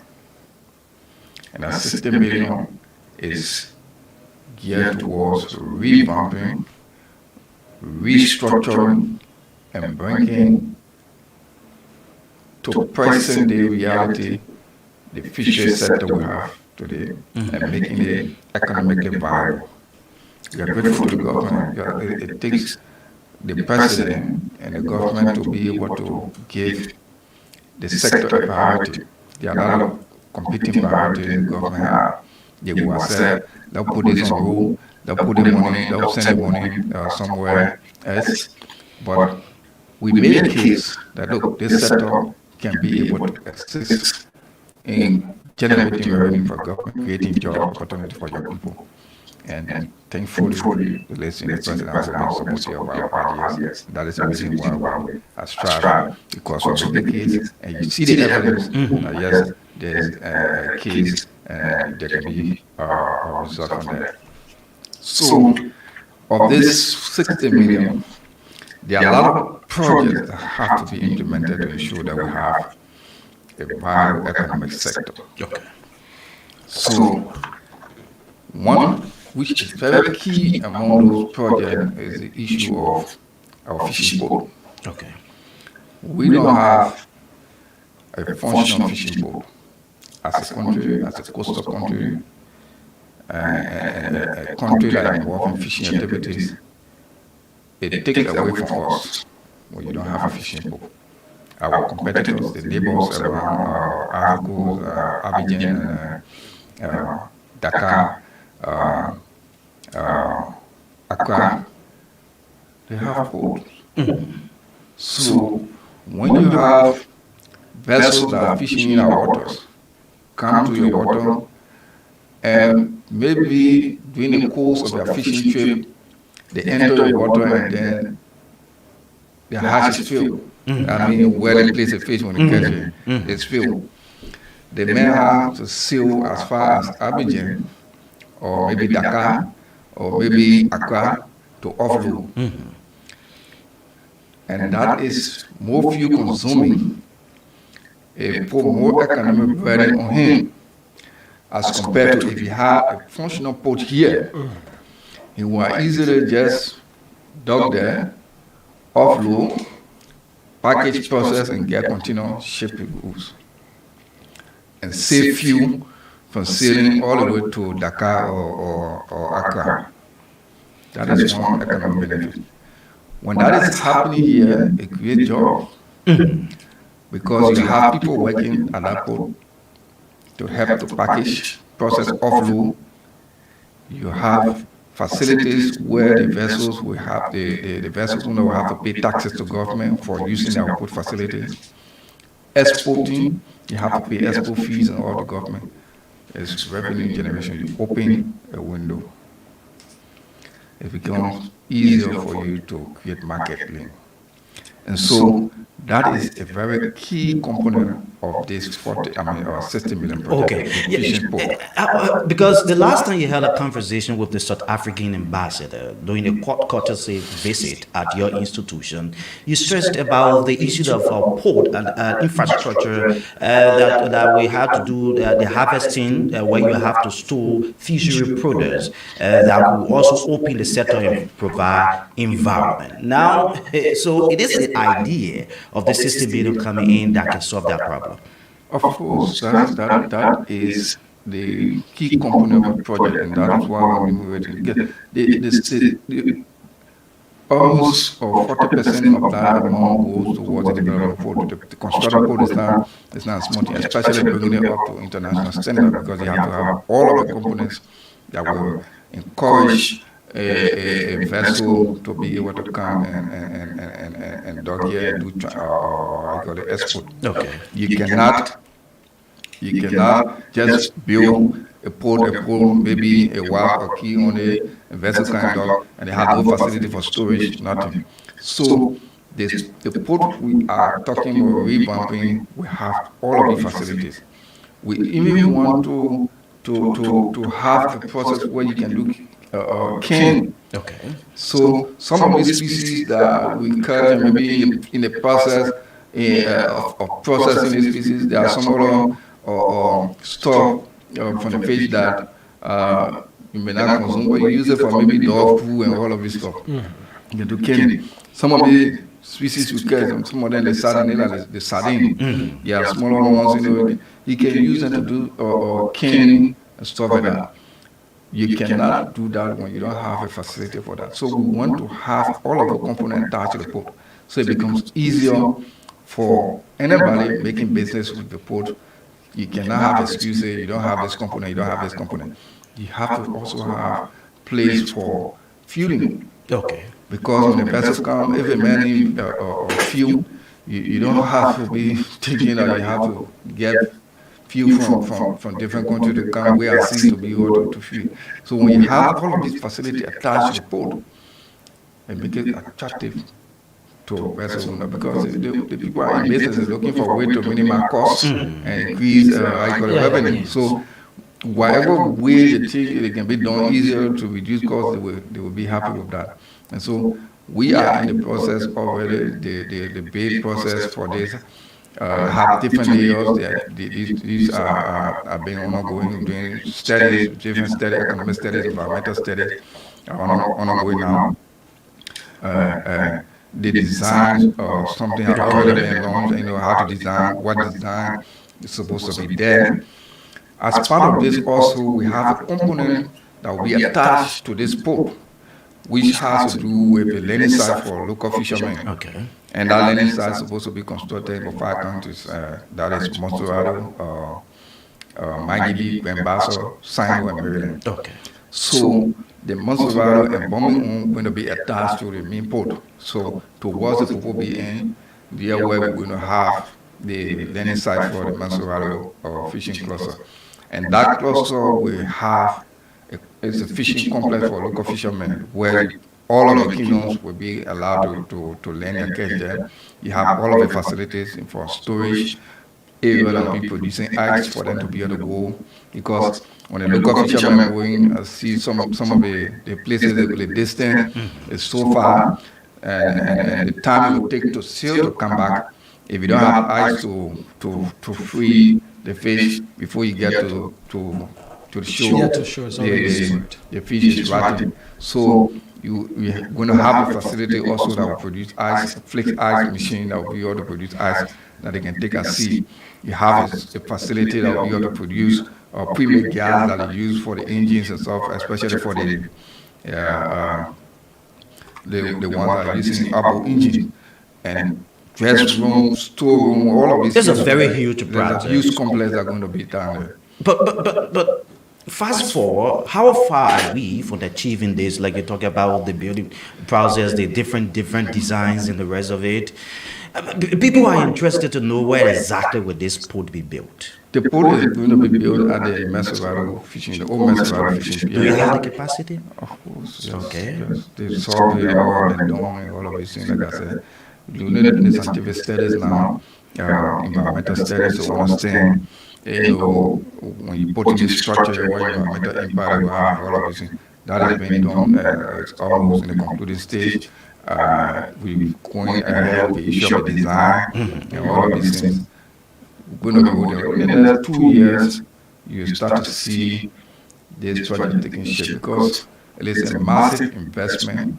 It's not something that can be done in the twinkle of an eye. You have to take into consideration all of the necessary steps so that you don't have something and tomorrow, before you bow your eye, everything start to wear up. So we want to ensure whatever we do there is up to best international practice to meet all of the international standards required for port construction as it should be.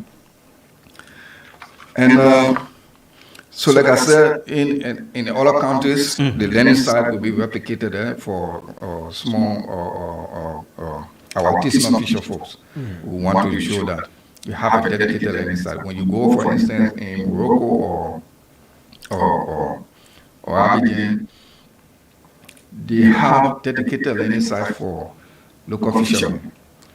All of the local canoes go there to dock, and what that does is that it helps to add value to their produce. So the way the men just come from sea and land on or Western Beach, everybody going to so the men rushing, some of the species in the God, no way to preserve it. Even if you want to put value on it, you thinking how long you want to preserve it. If it gets long, it stay longer with you, people start to get ratty and people start to devalue it. So if a man's supposed to buy, when you come in, the man's supposed to buy $5 and you think $5 is small, you want to keep it for maybe the next 3-4 hours, it start to perish.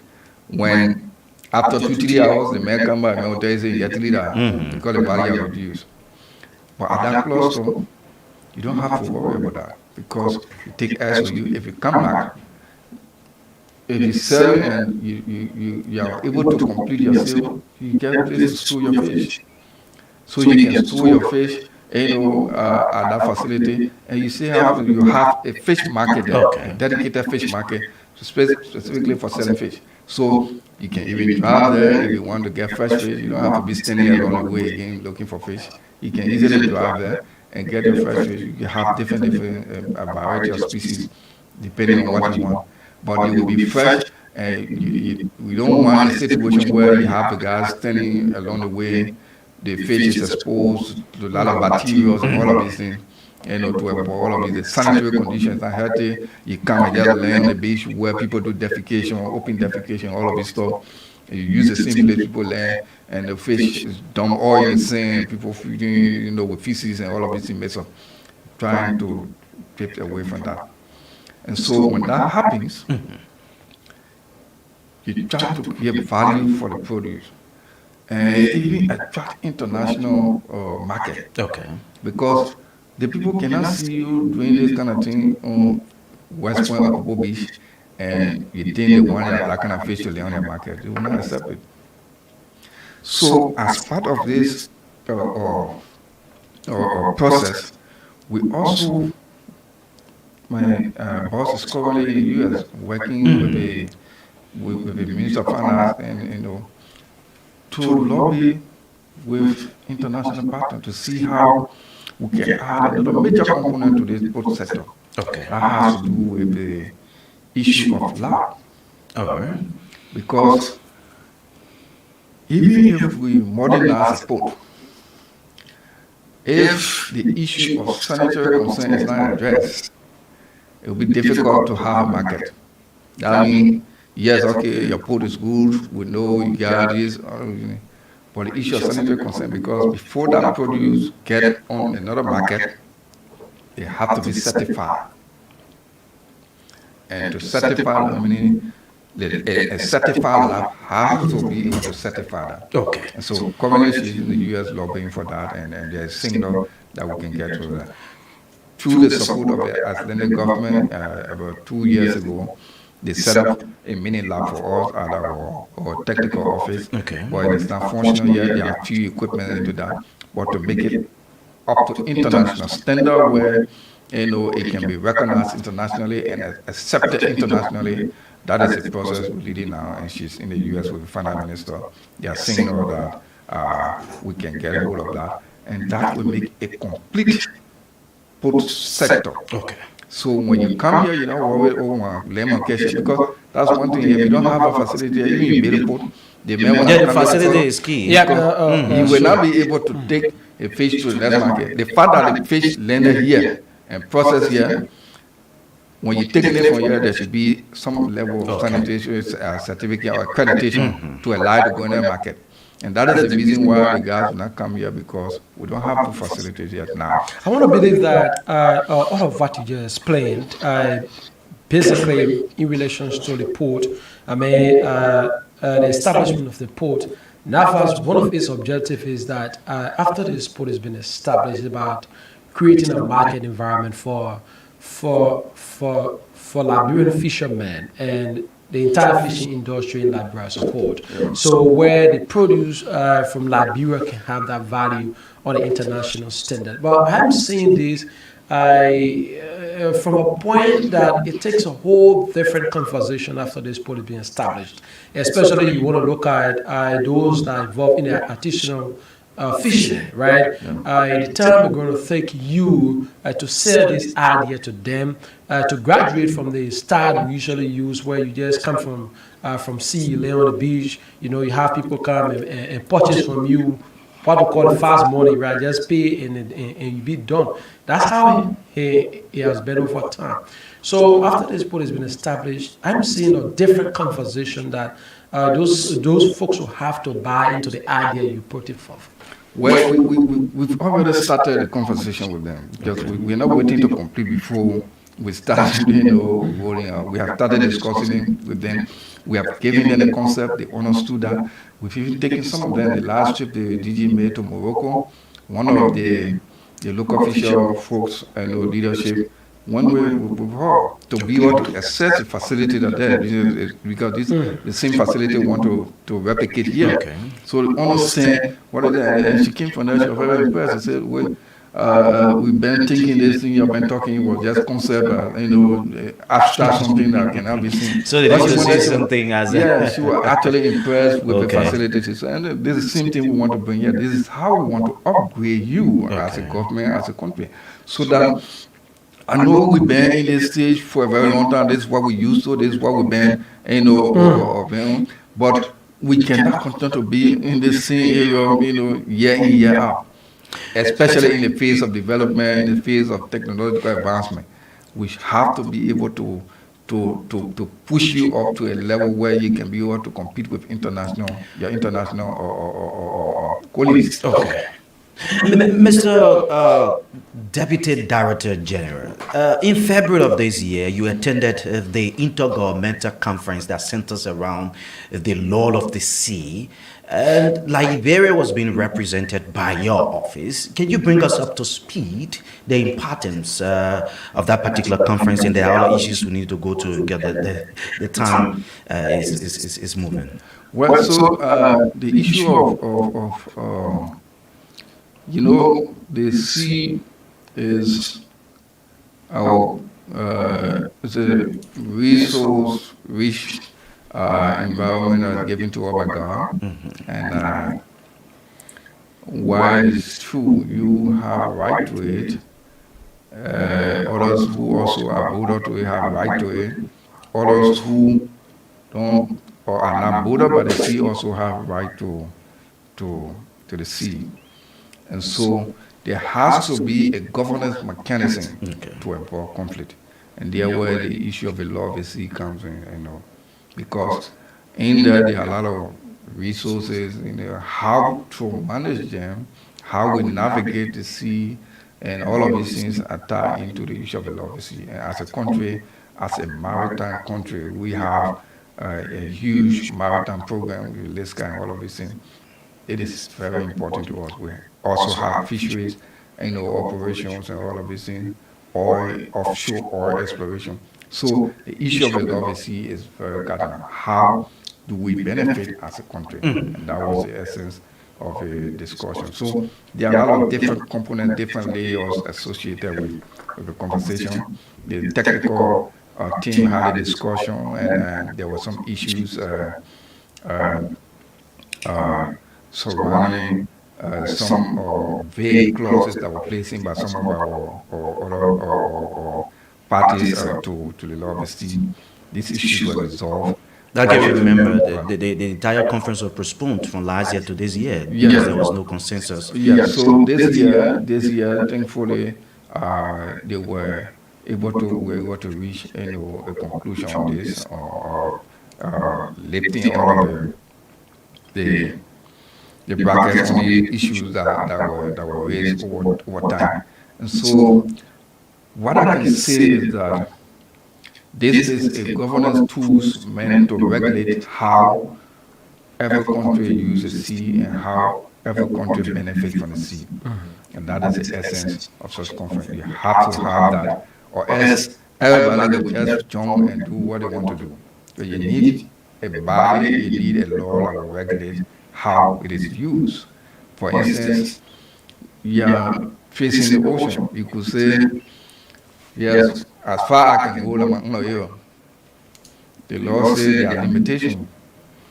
You go up to 200 nautical miles, your exclusive economic zone. You can claim up to another, nautical mile, but at certain level, it is what we call high sea, international sea. So everybody have a pool in there. Up to the 200, that is your exclusive economic zone. That means anything happening in there should be under your jurisdiction. Of course, the law of the sea apply there, but you have control over there. Okay. And that's the reason why, for instance, we lessen vessels that come in that zone to fishing. If you want to fish for tuna, for instance, once you enter our 200 nautical mile, which is our exclusive economic zone, you have to pay us some money because the resources there belong to us. Okay. So every country border by ocean, that is how it works. After that, you have a high seed. I mean, everybody interpret about it is watched by everybody. So anything happening there, you want to raise a lamb, you raise a lamb, and then it can be arrested because that now becomes a pool for everybody to be able to benefit from. So the law of the sea will have to come there to be able to guide that process. I'm concerned if you are to be practical in this particular case. There was this agreement signed amongst countries that member countries that visited or attended that particular conference. Now let's get a practical example. How was it then when this particular agreement was not in existence? Because the first section, the second, the third, the fourth, and then you have the fifth, which were postponed to this year. How was it back then, Liberia as a practical example? Well, I can just tell you that the issue of the law of the sea is like any law that they review, over time. So every year, for instance, you have a constitution that was drafted from 200 years ago or maybe 100 years ago. Do revision, amend. So you have to amend based on existing reality. So as things change, and you have to be able to conform to the reality. So I could sit down, as a member state and realize that something happened and make a proposition that, look, this clause needs to be changed. And yes, it is recorded that it needs to be changed. Maybe at a meeting, we put it on the table, have a conversation around it that this needs to be changed. So everybody have to consent that this needs to be changed and it is good for everybody, then we'll move on. So that is how the law of the sea works. So every change you see there is intended to conform to current day reality because you have things are evolving on an annual, on a yearly, daily basis. So you have to always shift to be able to accommodate the changes. And that is the essence of the conversation you have at that level. Okay, so let's move on now. In 2019, there was this amendment on fishery law in Liberia. With the implementation of these laws or the amendment of these laws that govern fishery activities in Liberia, we still see the issue of the illegal, unregulated and other laws still being violated in Liberia. You have certain things they call the ILL something. Let's just get it. Yeah, that has to do with the IUU law still being violated and not being let's say listened to. What is the problem? Well, I can tell you considerably from time past to now, if you do a comparison, you can see a drastic reduction in terms of illegal fishing activities. 6-7 years ago, the story was different. Illegal fishing here was like a normal thing. Now, it's not the case. Even if someone decides to say, we'll play blind and go and get involved in, there are mechanisms in place to detect and to ensure deterrence. And so we are in partnership with the Minister of National Defense, who has a statutory responsibility through the Coast Guard to police our waters. We also work with the Maritime Authority.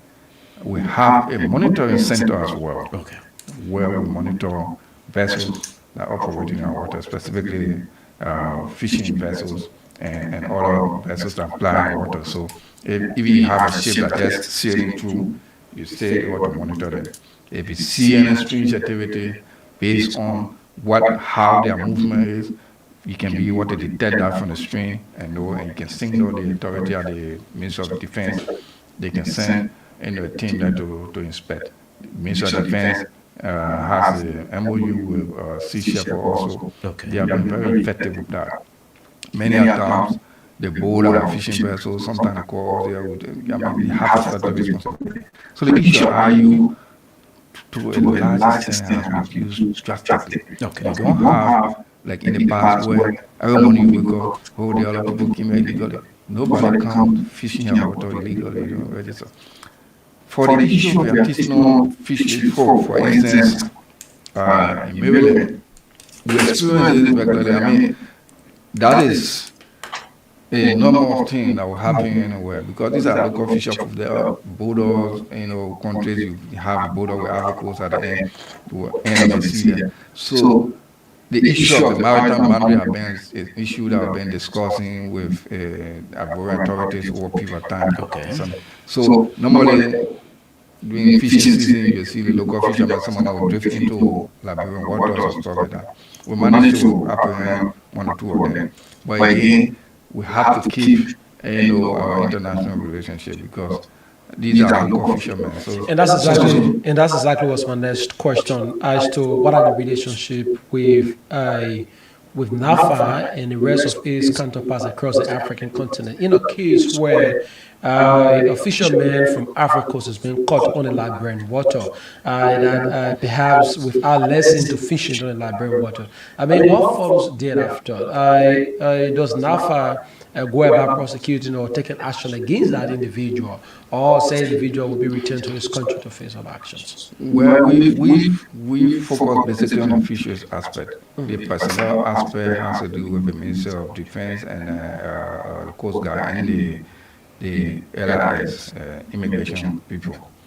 So if a canoe or a boat from Ivory Coast came into our water to fish with our lesson, and we were able to apprehend that through the Ministry of Defense, or maybe with the help of the communities and the locals there, we seize your engine and fine you, because in our law there's a penalty for that, fishing without lesson. Okay. We fine you. When you pay the fine, we encourage you to register or acquire a lesson.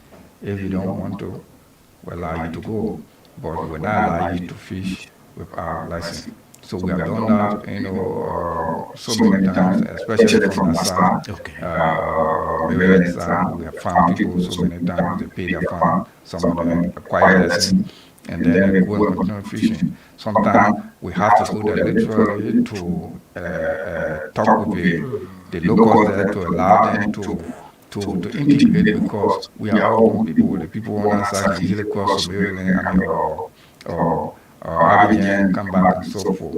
So sometimes these people come, they want to. So we have to use the other approach to allow them to integrate some of the Fantine, all of this stuff. But once you are caught with our license, we will apply our law. That means we have to fine you. Okay. If you pay the fine, you acquire a lesson, and we'll give you authorization to fish. If you cannot acquire a lesson, you pay the fine, you take your engine and your canoe and leave our water. What becomes of the products? Well, by the law we have, once we arrest a canoe and we have fish on board that canoe, everything going to be compensated. We're going to sell it, and then the fund will be deposited. Okay. All right. So let's move on. You developed a very good idea, a data collection idea that could help with the issue of from an informative guide where will be investors and partners coming to Liberia can have an idea of what it takes that you have a fisheries sector. Where are we now on that particular idea? Well, so again, like I said, we always have to upgrade. We had something like that in the past. We think as it is now, it is not sufficient to adequately provide all of the necessary information that's needed, to encourage investment into our fisheries sector. So there's a process currently ongoing to upgrade that. Okay. And then through the support of the World Bank project, we have consulted firms to be able to do some studies that will inform the development of an investment guide, the development of the fisheries sector and all of this stuff. And so maybe in the next, before the close of this year, you have something holistic that it's far better than the first idea initiated. So once you sit outside and you want to invest in Liberia, especially fisheries, you read that, you understand exactly where you can put your fisheries. Because, for instance, we have the stock assessment that's supposed to come out. The stock assessment will inform us our resource capacity in terms of fish stock, whether we have sufficient to be able to open all our fisheries. Because currently what we're doing is basically tuna and the domestic species. The domestic species that the snap, the red bucatine and cassava fish and all these stuff. There are a lot of species that we now open here, for instance, the shrimp.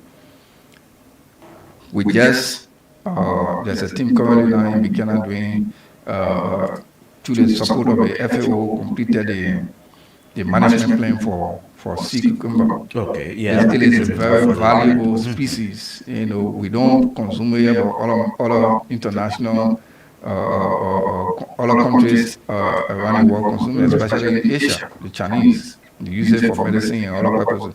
So, with the management plan, we are able to know, based on initial preliminary study that was done, we're able to know how much, what quantity we have and how much, effort we can place in catching that. I mean, if we know that we have shrimp here and the study will be able to tell you cannot pull more than 5 vessels here to fishing for shrimp every year, because of this quantity, you need a certain amount that's supposed to be reserved for, future generations. So you cannot put more than 5. You put more than 5, you will be running into overfishing. Okay. And so that is the essence of the stock assessment. So we're already in the process of that with support from the Moroccan government. We are grateful to them for the partnership. They're also wanting to assist in that process. The Director General was there, Morocco, working along with Mauritania recently, signed an MOU to allow their research vessels to come and conduct stock assessment for our ocean. And then all of this information will be fed into our investment guide. So you open it, you say, okay, we got deep crab, fisheries, there are opportunities for that. We got shrimp, we got the other species, you can come and fish for them. In the absence of that, it becomes difficult, because the basic thing every fisherman want to invest is what species you have there and how valuable is it and how can they, maximize profit when they come to invest in that. And so we need all of this information, and that process is already on the way. When these things are done, we enhance and upgrade what we have currently, and then you can see we are set to attract international investors. Before we get to some of these agreements, because of time, I will follow the recent agreement with the government of Senegal, where your boss had to sign an agreement on the protection and the rest of it. But let's look at some of your donations and trainings to coastal counties in Liberia.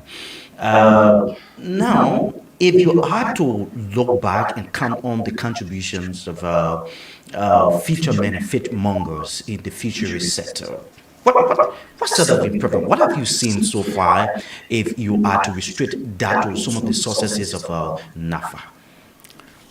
Well, so when we took over, again, like I said, the attention that the local fishermen getting now, never had no attention. They were just doing their own thing. End of the year, people go and collect money from them and so forth. So there was no basic attention to them on how they can get empowered. Okay. We have tried to manage to bridge that gap. Today, the local fishermen, first time you have, I think the president have had interaction with them 2 or 3 different times to bring them to the limelight. Beyond that, also work along with them in building their capacities. We train them. We came here the first time we were to train, provide quality training for seamen. I think that was in 2018 or 2019, something like that. We around 40 something seamen were able to graduate from that training, get seamen book. Some of them even had the opportunity to get employment, on some of our vessels that are operating locally. It was not like that in the past. they were being denied on the basis that they don't have the capacity, they don't have the training. Some of them, they are old sailors, but the maritime industry says that you have to renew that training every time because there's involvement in the technology. The ship you're going on, every time it's changing. So you can't take training for 1960 and you want to apply it to 2022, it doesn't work. So every time you have to refresh to be able to be up to time. That was not the case with them. They were relying on the old knowledge they acquired and all of it. We had to work with the Maritime Authority along with the Regional Maritime University in Ghana. We trained them. They got their books. Some of them got employed through our negotiation with some of our vessels. And we had a flag vessel here. We employed some of them on the vessels. And we also working to ensure that we can carry them again for refresher training so that when we have more vessels coming in, by the time we've done the story assessment, opening up, you have more vessels coming in, you'll not be thinking about whether you have skilled men to be able to man the vessels, because in our law, these are requirements. Once you're fishing in our waters, you have to be able to hire our seamen. We are not being able to elevate to the level of the tuna vessel because that is just asset value. You just come and fish in your water and get out. But when you come in our water to fish and harvest and do processing here, our law requires that you have to be able to employ. Working towards getting that capacity in that direction. We also work along with our partners through the support of the Japanese government. We provided couple engines to local fishermen.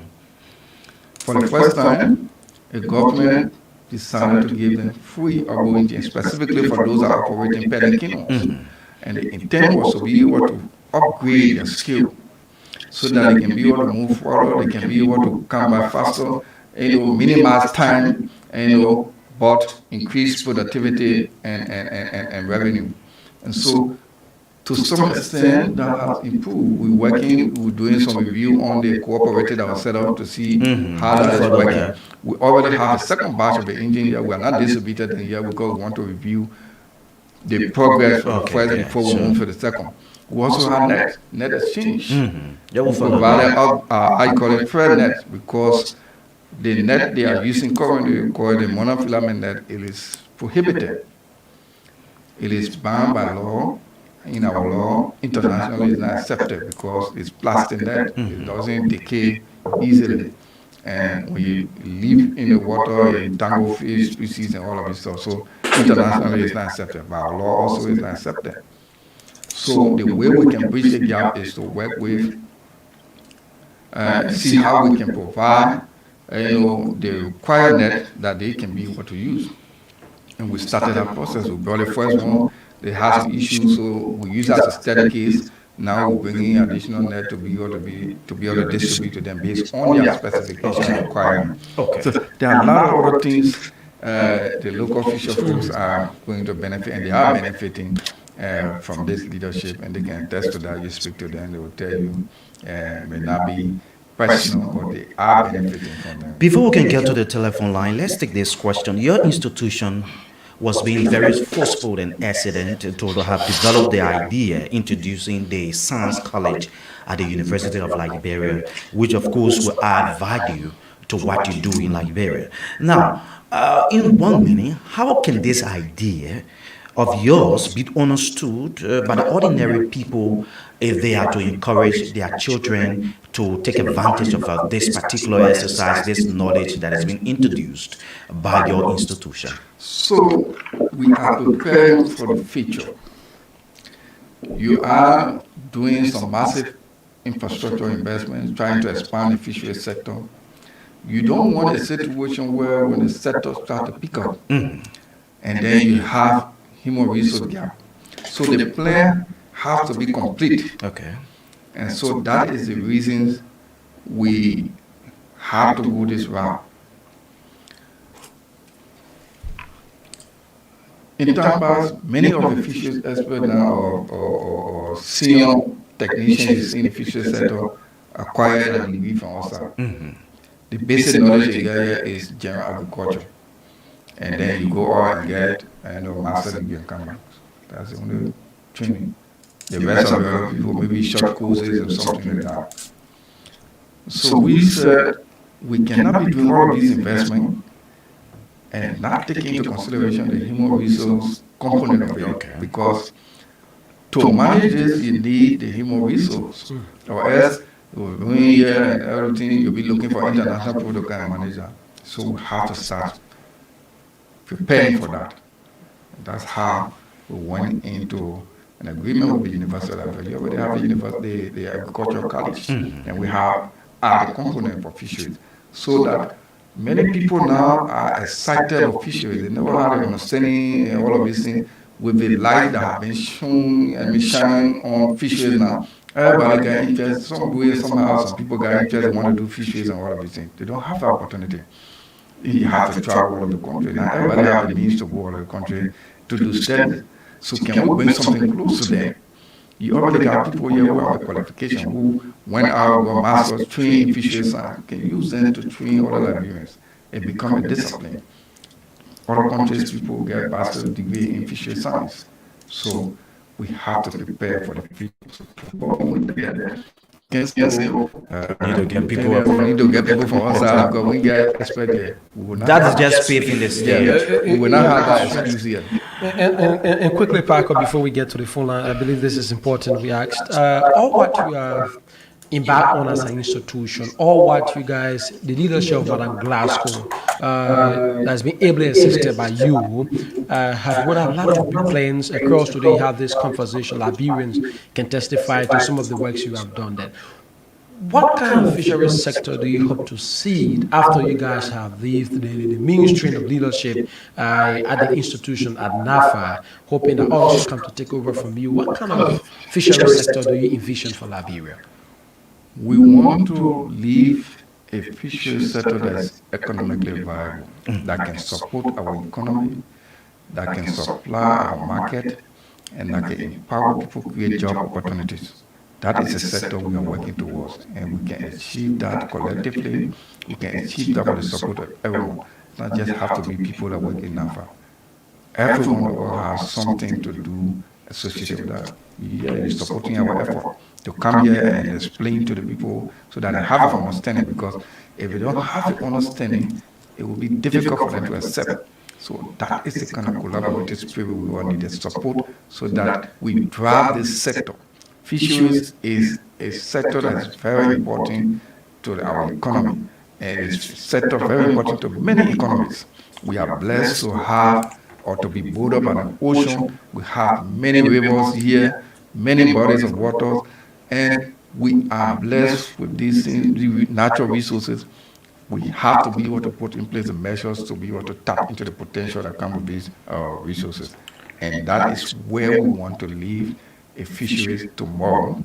When we leave, fisheries should be a vibrant sector that can benefit the country, that can provide job opportunities for our people, that can be able to sustain and support our budget and supply fish to our market. Currently, we import a lot of fish. You will not believe it. Yeah, so I followed the statistic the last time it was on our Liberia. We import a lot of fish. And the reason is that you only have 6 vessels that are fishing in our waters that can bring fish here. That's 6 vessels cannot feed the whole country. We cannot go more than that because we don't have empirical data that will inform us. And so that is the reason why the stock assessment is important. When that is done, you can now be able to say, okay, let's increase this. Because when these people cannot carry any fish, different places in there will supply a market. Economically, even the tuna vessels that are fishing, they get what we call backage.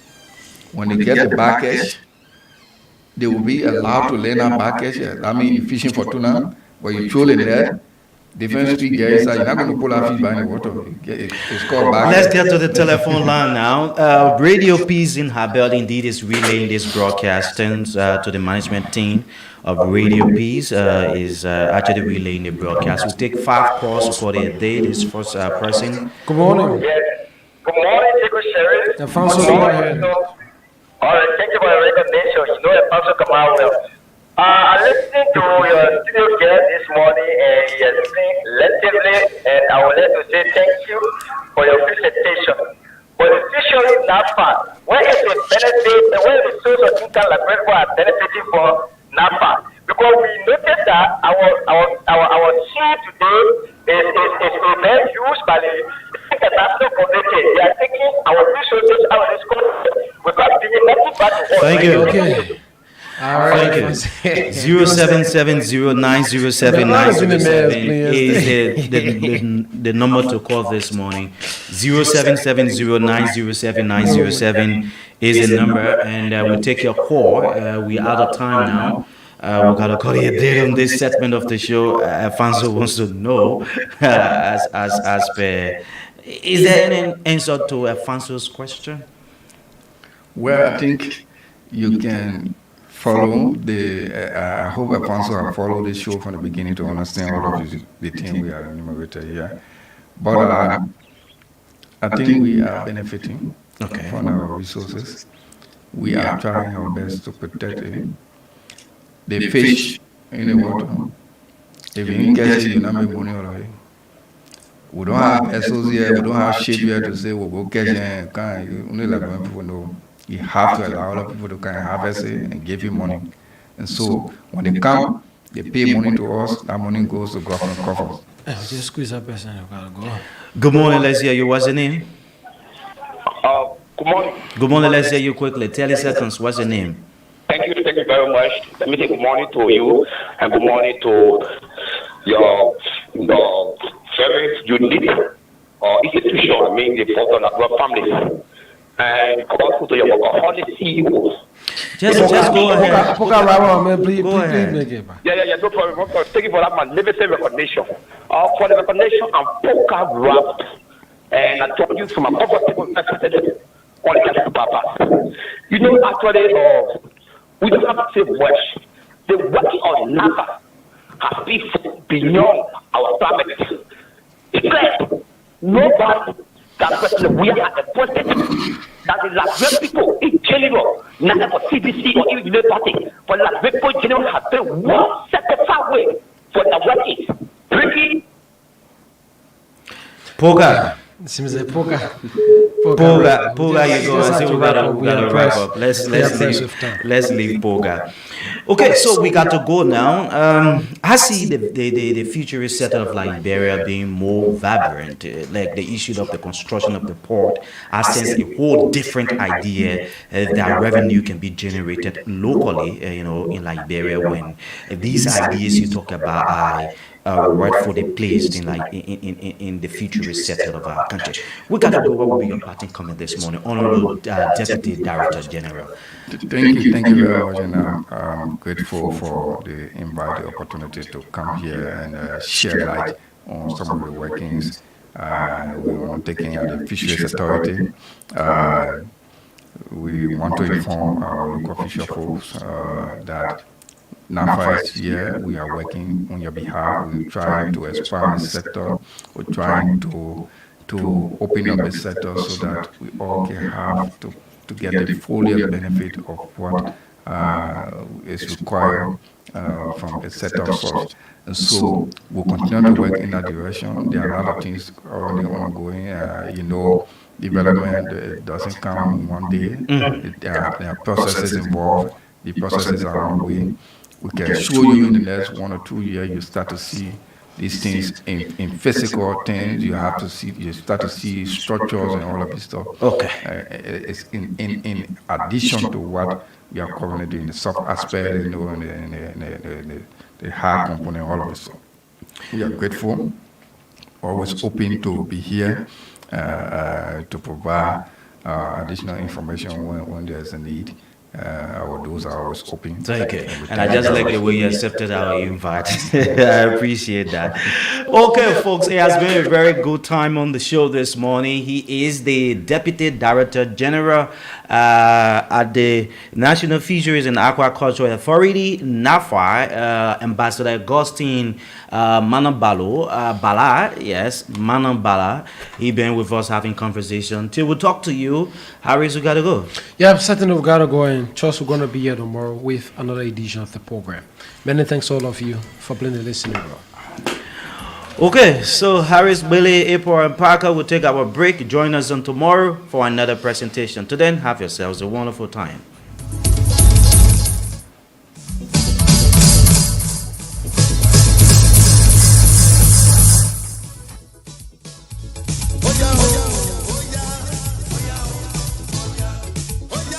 Oh yeah, oh yeah, oh yeah.